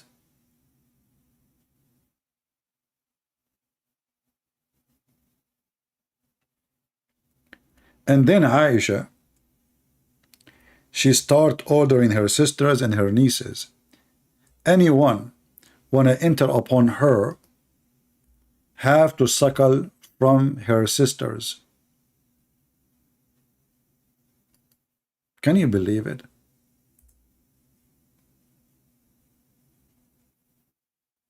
So now Aisha, she became an important woman. The husband, he died. She is the most favorite sex toy to the Prophet. And now anyone want to see her, or you can see Aisha, no problem, but you have to go to her sisters. They have their boobs on the table in the other room. You sit in their lap and you start suckling. I mean, imagine if you have a video camera at that time.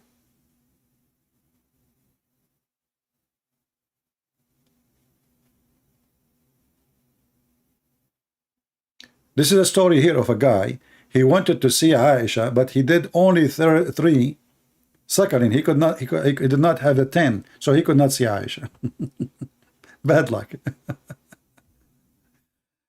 Man, you see, we are not lucky men these days. I wish we were alive in the time of Muhammad.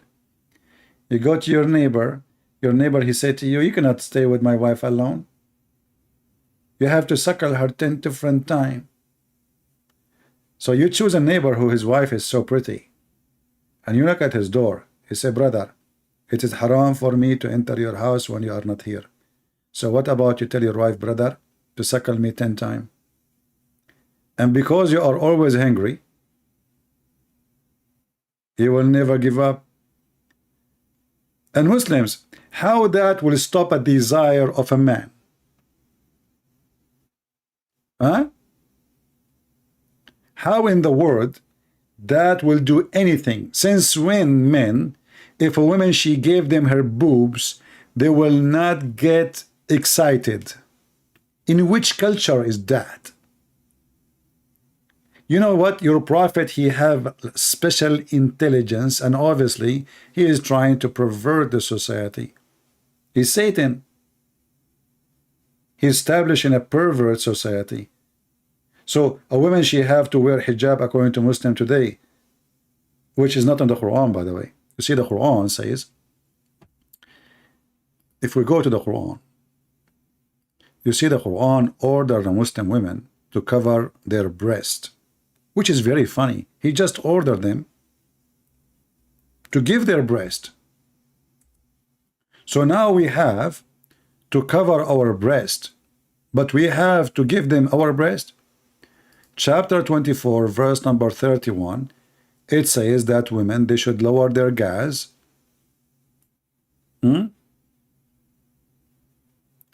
and they have to put something over their breast. That's all. There's no hijab, there's no burqa, there's none of this. The hijab was an order from the caliphate to recognize who is the female slave and who is not. This is why there is a story of a female slave. She wore hijab. Umar ibn al-Khattab, he did beat her because she dressed hijab. And he said to her, are you trying to dress like a free woman? You see the Muslim, they say to you, Islam is against slavery. So this poor woman now, she don't want to enter a place. She is serving those men who they are hungry to rape her.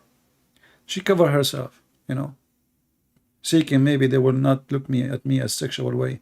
They will not jump on me. Omar, he started beating her. He hit her in her head.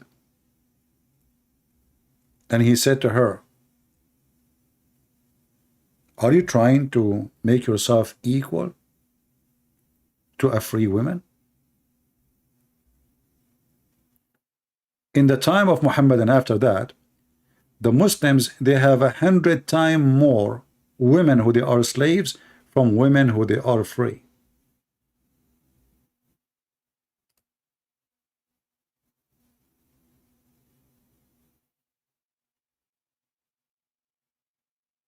This is the truth.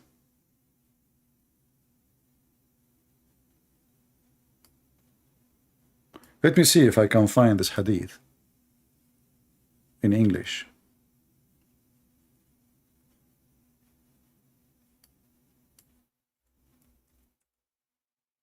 I cannot find it in English, but we can find it in Arabic, and we can use Google translation.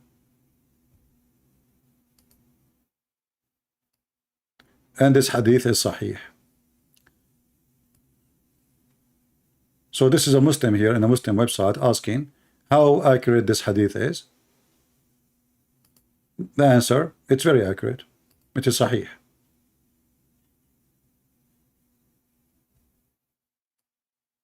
He did beat her, and he told her, are you trying to dress like a free woman? Are you?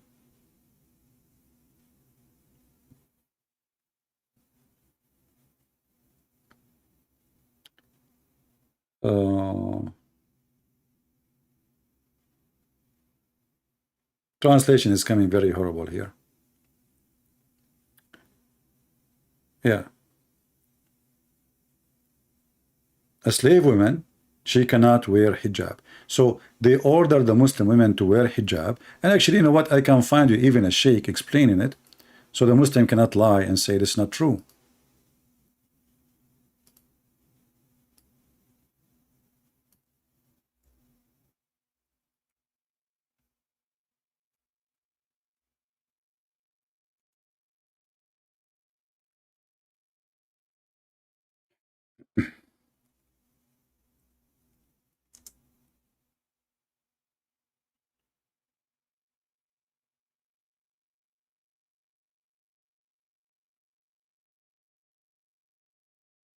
Trying to remember the sheikh name. Give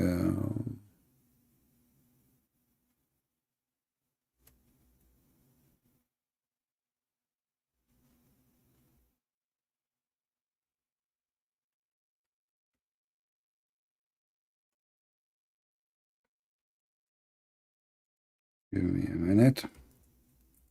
See, like, you know, we don't really need to prepare ourselves. We do it just here with you, you know. We just do things as it is.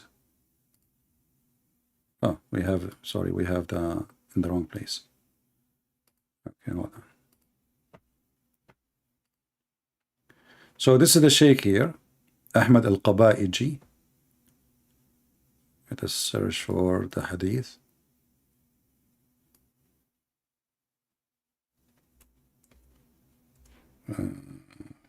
For the video.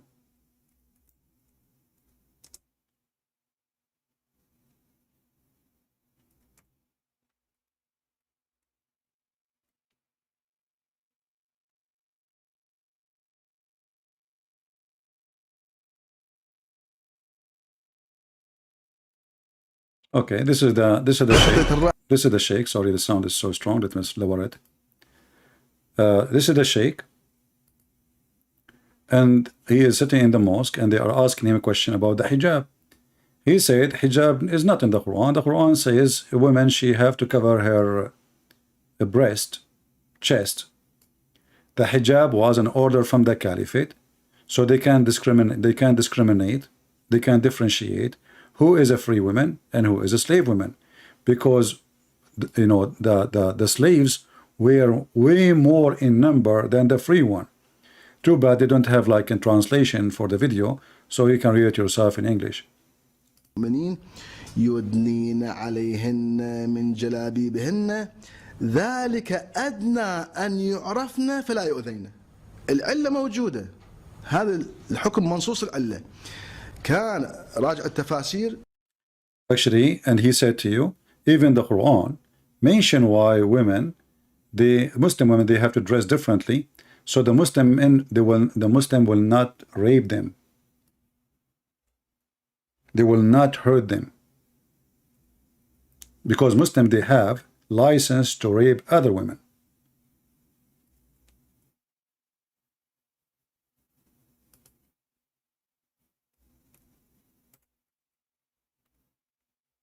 I will give you the video for those who speak Arabic. All right. If you go in the Quran here, this verse is say even why Muslims women, they have to dress differently, so the Muslim men will not target them, and they will target only non-Muslims. Chapter 33, verse number 59. And this is additional proof that Muhammad is a very filthy, satanic man. Look what it says here.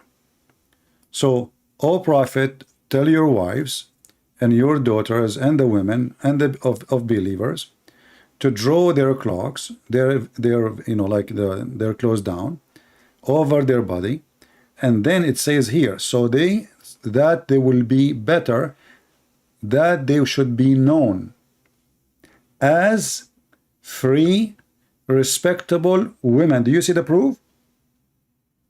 Did you see the proof? So what Muslim men they do, they force women who they are not free to dress like hookers. They cannot dress in a modesty. They are sex slaves.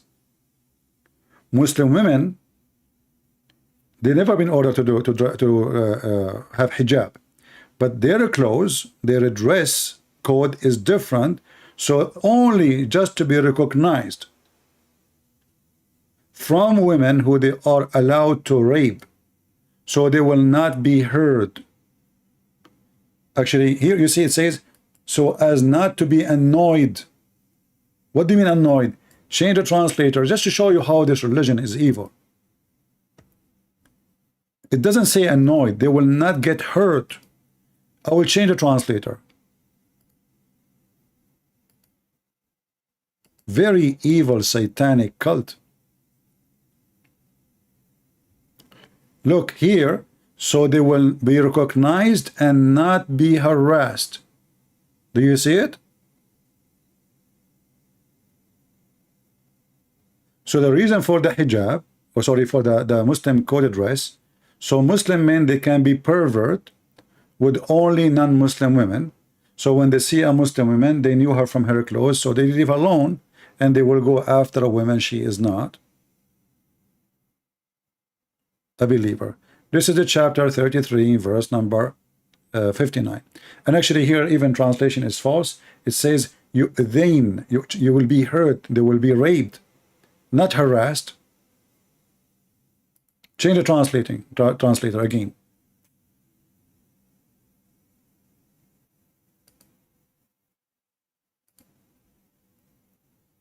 Isn't it really enough to prove that this is satanic? Imagine if Jesus says, only if you see a Christian, a woman, she is not a Christian, you can molest her, you can kill her, you can rape her, and you know, you can do whatever you want with her. What kind of religion this religion is? Look, annoyed. Look at the false translation.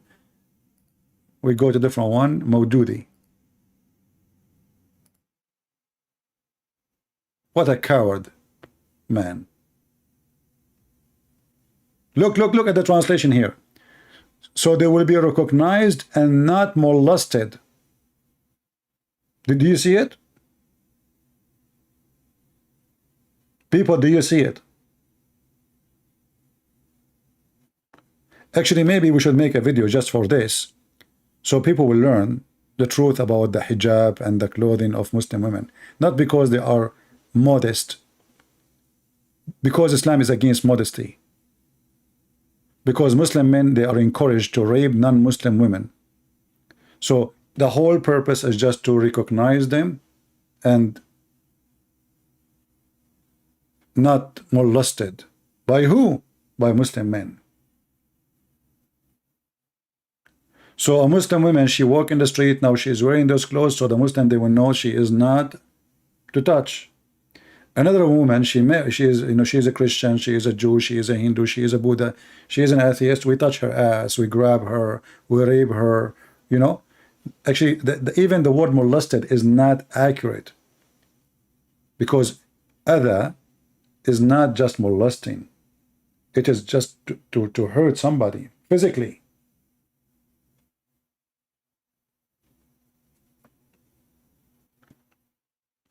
And this is additional proof that Muhammad is the last one who can teach morality.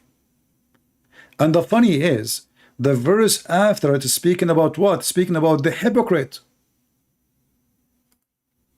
I mean, do you see this satanic cult?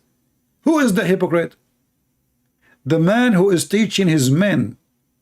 If you see a woman, she is not a Muslim, you molest her, you rape her, you touch her, you give her a finger, you lift up her skirt. Yet he claimed that he is coming to this earth to teach ethic.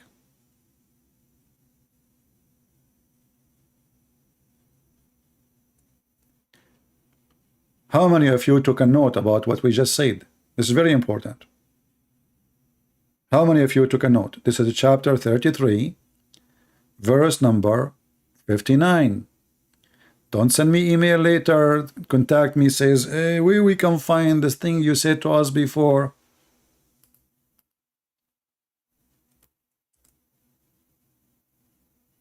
And here the link in front of you. And actually, this is a Muslim sheikh. I like him, by the way. I mean, I don't agree with him in many things.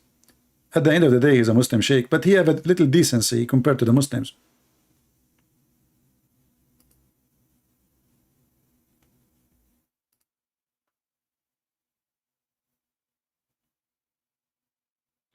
In his video, and he said in the video, because at that time, the Muslims, they have 100 more number of slaves, women slaves, from free slaves.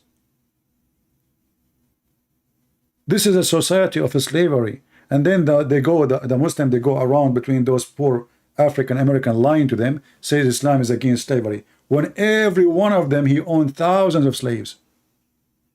To the point, every Muslim, he opened a pimp house. Pimp house. The same chapter 33, Al-Ahzab, is speaking about al-bagha, which mean you can ask your women, the slaves, to do prostitution, but force them not for prostitution. However, if they agree, go for it. And if they don't agree, go for it too, because Allah is merciful.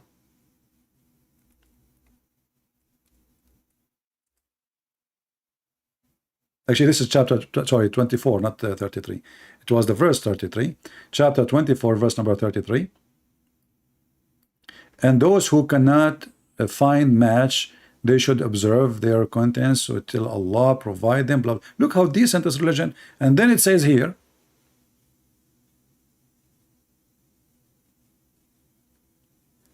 you can have sex with whatever you own in your hand. And then he say, and force them not, those who you slave girls, into prostitution if they choose chastity. And if you force them, Allah is all merciful.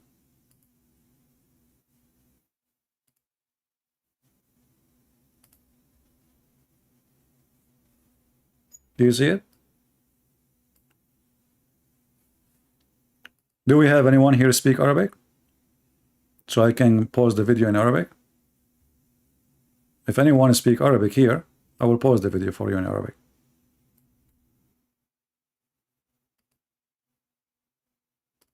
I will pause it anyway. By the way, this guy, he have a lot of videos, and this guy, he is not ashamed to say how stupid the Quran is. You know, he have videos about how silly those verses in the Quran. How silly. I mean, have you ever heard of a sheikh? And there's a lot of Muslims, by the way, they like him because of his honesty. He's like a Trump between partition. Literally, he's like a Trump between the partition. Everybody is trying to duct tape. This guy, he say it as it is. He says, look how stupid this verse. How in the world this is coming from Allah?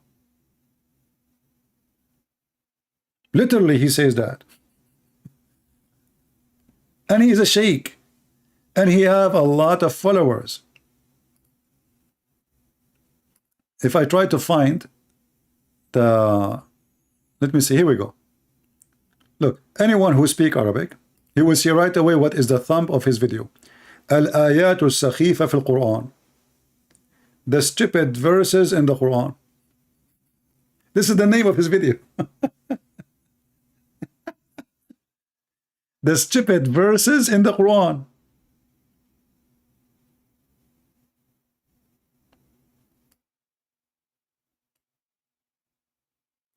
He read them and he said to the Muslim, I challenge anyone, tell me how in the world this is coming from God. You tell me. And a lot of Muslims, by the way, they get so angry from him.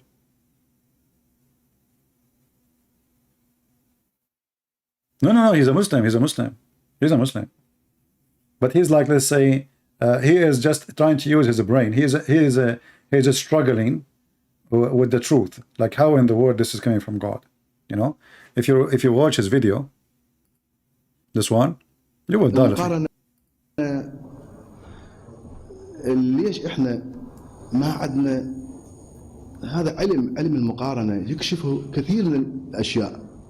He's talking about the comparison science, like we have to compare, you know, and compare can make us discover a lot of things. Yeah, I wish I can like play the whole video for you, and you will love it. Yeah. So I mean, but very few of them they dare to mention what he mentioned. But as you see, it's true. Muslim women, they don't wear hijab because hijab is for modesty. Muslim women wear hijab so they will not be molested. They will not be raped. So the Muslim men, they will recognize who is a woman, she is a Muslim, so we don't touch her. And who is a woman, she is not a Muslim, so we can rape her. And I gave you the proof. Anyone remember what chapter we said?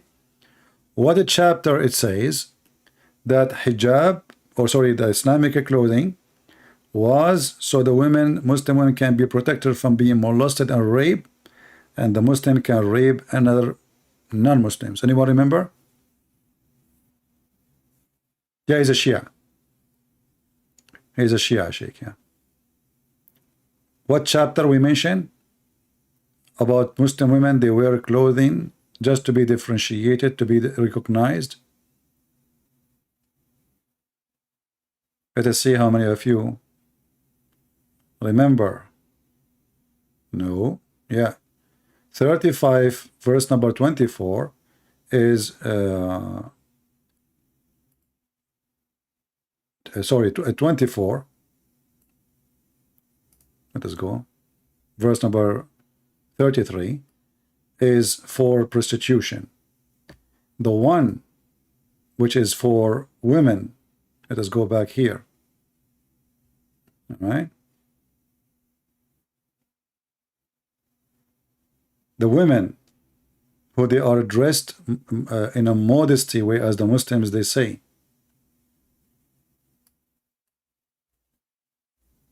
Let us open it. Where is the verse?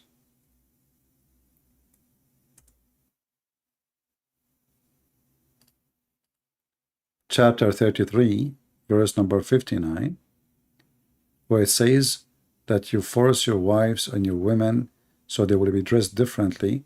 So Muslim women, they will not be molested or raped. It's just to be recognized, just to know. It's just a different clothing, so they will be known. So Muslim men will not target them in the street. This is how evil this garbage cult is.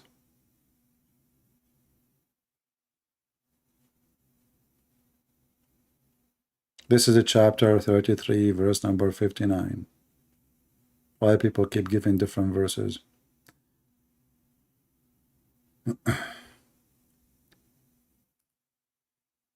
And you know, we can mention tons of stories about Muhammad, the naked Muhammad. Muhammad, he ran to the door to open a door for a man. Why Muhammad, he go to the door and he is totally naked to open his door? Let's say I have a delivery, I have a friend, I have somebody coming to my door. Can't I dress and then I go to the door and the man is totally naked, wearing nothing?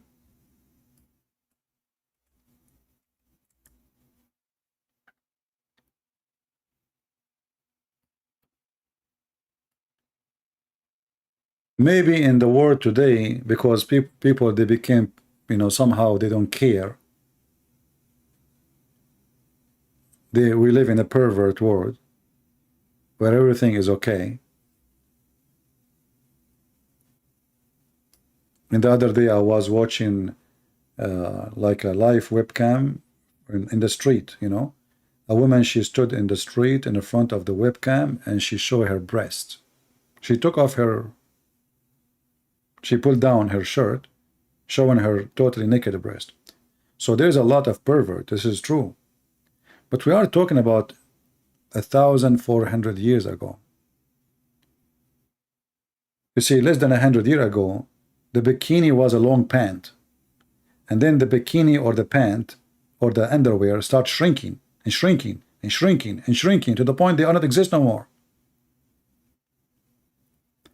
But Islam shrink always. Islam have no bikini. Islam have no panty. Islam is nakedness. Read with me. This guy, he came to the Prophet. He knocked at his door. And he was not wearing anything. And if you read, it says it clearly that the man, Muhammad, he was totally naked. And the guy here is saying, this is the first time I see him naked and the last time. And then that Muhammad, he hugged him and he kissed him.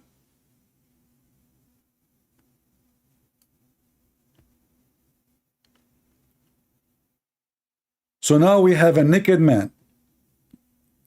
His name is Muhammad. He is a prophet of God. He go to the door, he opened the door, he's totally naked.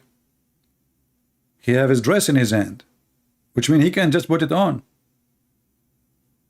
Which means he chosen in purpose not to put the dress on. And while he is naked, he hugged the man. Imagine a man, he is naked and he is hugging you. And you know where the private part will go. And he kissed the man.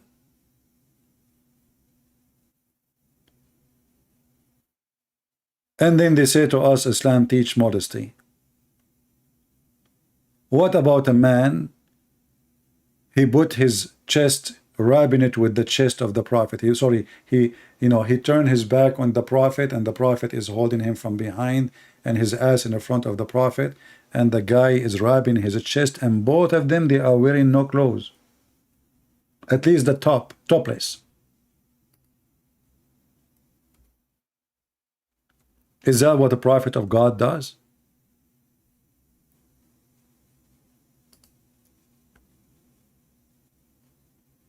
Muhammad is tickling a man. What kind of a man Muhammad is? He is playing by tickling the skin of a man from his back. And so this guy was speaking, he was making people laugh. And then the Prophet, he poked him under his ribs with a stick.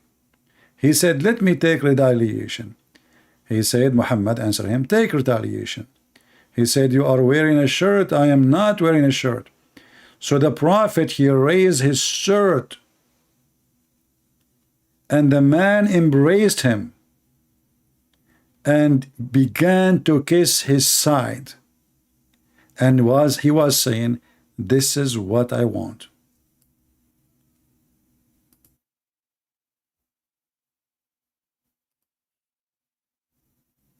This is what I want.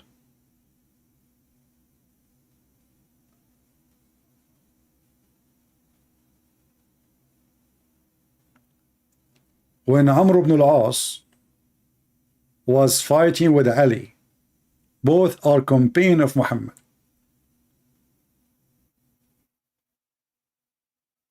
Do you know the one who was ruling Egypt by the order of the Prophet, what he did? Anyone knows? Two Muslim men, they are companion of Muhammad. And they are fighting by the sword, which means one of them have to die.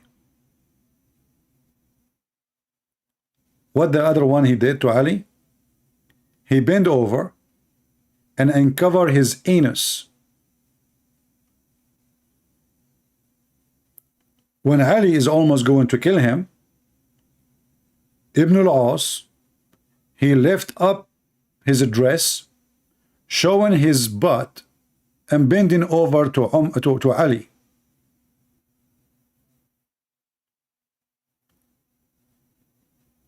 So Ali will leave him alone.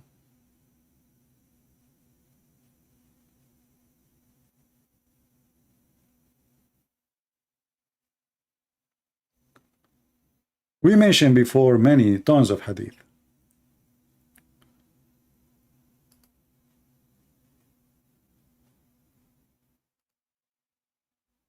Let us see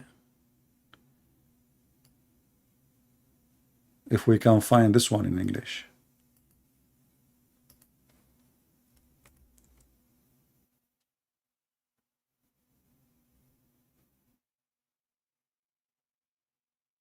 Maybe not. We can find it only in Arabic. This hadith is about Muhammad. Is the man is like rubbing his chest, rubbing his back with the chest of the Prophet. I mean, you can tell, you can tell how misery this story is. Muhammad sucking the tongues of boys, Muhammad wishing Osama to be a girl, and he's licking his face, and he will dress him like a girl. Muhammad wearing his wife's clothes. We repeated those many times. But as you see, Islam is the last religion can speak of something called modesty. Modesty is not Islam. Islam is the opposite. Satan, he just changed his clothes. So he will make what is not right, right. Like when I say to a Muslim, son of Muta, he get upset, right? Why? If you remember once he said to me, you are a son of Muta. I said, what does that mean? He said, your mother is a prostitute. So your prophet, he gave verse to you in the Quran. So your mother, she can be a prostitute? See, you see how they lie when they say this is marriage?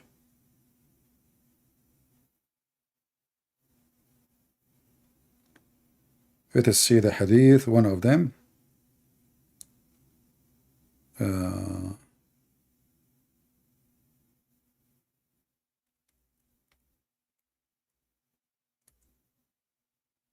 Look at this one as an example. Muhammad, he is teaching modesty to the Muslims. A Muslim man, he see a Muslim woman, he said to her, let us have sex together for 3 days, 3 nights, how much you charge me? She said $10. They agree, they go to bed right away. No need for witnesses, no need for sheikh, no need for anything. It's a sexual contract. And yet the Muslim, they say this is temporary marriage. How in the world this is marriage? To prove it to them that this is not marriage, just say to a Muslim, you are son of Muta, and you will see how he will be angry. He will be so upset. If this is marriage, I'm saying to you, you are son of marriage. So why are you upset? Because he knew this is not marriage. This is a very clear form of prostitution. If Muhammad was, as Muslims they claim, Abrahamic, well, is that what the Abrahamic believe? That you can rent a woman for 5 minutes? Mimi Hijab, he made a video not long time ago about the Muslim Sunni practice. Muslim Sunni, not the Shia, because usually the Shia, the Sunni, they say the Shia do muta.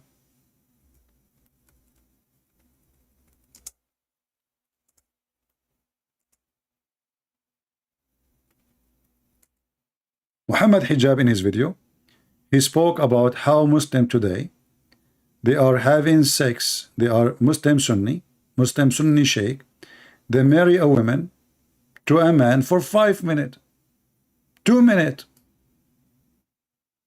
And I don't believe such a thing. I mean, 2 minutes, even if you're a rabbit, you will not finish in 2 minutes. This guy always exaggerate and lie. You know, when he have an enemy, he try his best to frame the enemy. This is his strategy. He's a coward, son of Muta. So here you will see Muhammad Hijab. Hijab. To do you and your friends, yeah, it's acquiesce to the fact that you guys are going around, yeah, marrying people for 2 minutes and 3 minutes and 5 minutes and 1 hour, 2 hours, whatever it may be.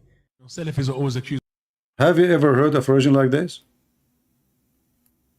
And now we ask ourselves the question, was that halal or haram? Why are you upset? This is your religion, you coward. Did he say 2 minutes, 3 minutes, 4 minutes, 5 minutes, 2 hours? Which means the maximum Muslims in London, the maximum marriage is 2 hours. All you're happy to do, you and your friends, yeah, is acquiesce to the fact that you guys are going around. To the fact. People, did he say a fact? Did he say a fact? It is a fact, brother. What is the fact say? That Muslim men, they marry Muslim women for 2 minutes, 3 minutes, 5 minutes, maximum 2 hours. Yeah, marrying people for 2 minutes and 3 minutes and 5 minutes and 1 hour, 2 hours, whatever it may be. Salafis are always This is Islam. And those are the Muslims exposing in their own laundry.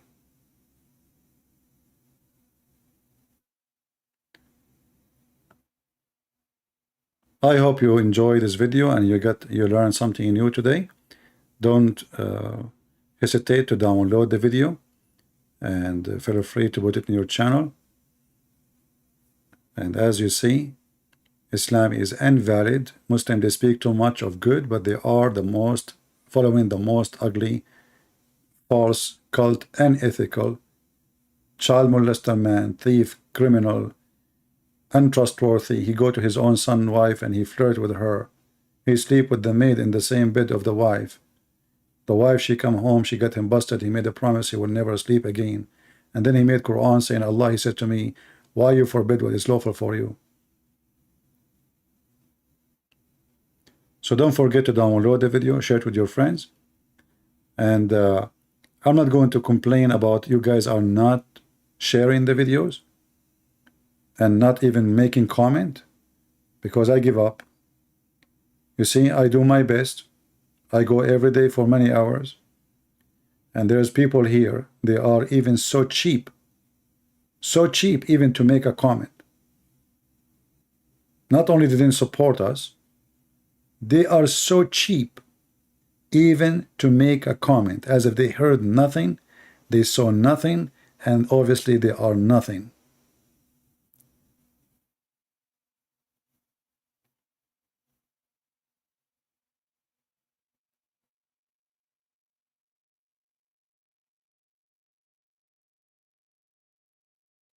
Can you talk about the Jewish Star of David? Arm, hands, and Nazi or Muslim create first? This is a different topic. We can maybe some other time.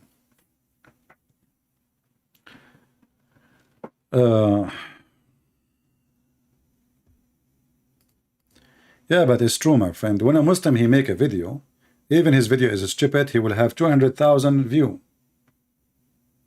Our video is a treasure of information. And everything we say, it is in the screen. I never mention something without the proofs and the reference. Yet, if it's a Muslim, he make a video, the Muslims, they share everywhere. Even if the one they share his video is really a dummy and stupid. Here, this channel here, we have, I think this one we have 80,000, right? The other channel almost we have, maybe, I don't know, 90 something. So it doesn't reflect. The number does not reflect. How in the world we have 80,000 subscribers, and then we end with a few thousand view and 100 comment?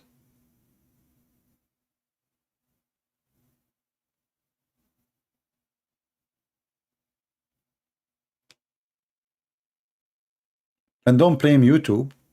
I think we have to blame ourselves for being lazy and maybe careless. But remember, the one who is careless, those things will come back to you. This religion trying to take over your countries. They will change your law. They will change your tradition. They will force your life to be something else. So if you ignore it, you are just being ignorant. You are being stupid. I'm not fighting for myself. I'm the last one to be worried, to be converted, to be fooled. I know all their garbage, all their laundry in my head. I'm worried about your children and the future of your nation. If you don't fight this cult peacefully by teaching your children, by showing them how stupid it is, time will come and you will be so sorry and you will regret. I warn, and it's up to people to believe or not. And usually people don't listen until the disaster happens. Thank you very much for being here. May the Lord bless you all. And I will see you soon again. Christ is Lord. Islam is a scam. And Islam without lies dies. And we say to Muhammad in his grave, Happy Queer Day, Muhammad. Happy Queer Day.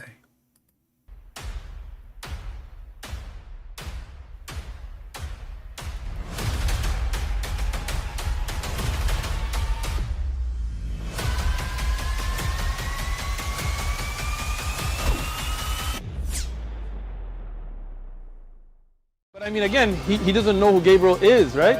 Because he didn't come from an Abrahamic faith. The people of Mecca were pagan. The Quran is mentioned. If this book was from other than God, they would have found in it many contradictions. If a book is without contradictions, that has no bearing on whether it comes from God or not. I've had phone books that are inerrant, but I certainly don't think God gave them. That we believe without understanding. The brother asked a very important question, that most of the scholars say that listening to music, watching movies, and most of the television programs, they're haram. So how can we have fun? Let me tell you, brother, at the outset, that having fun is permitted in Islam as long as the fun is halal fun. That the standard narrative has holes in it. The Prophet tells us because Satan or the devil sleeps over our nostrils. Those who oversleep and not pray Fajr on time, Satan urinates in their ears. I really do think Jesus was crucified and that he really was dead and buried. He thought that he was a son of God in the sense that he was specially chosen by God. I think Jesus really did think he was going to be the Messiah, the future king of Israel. I mean, that is, after all, why they crucified him.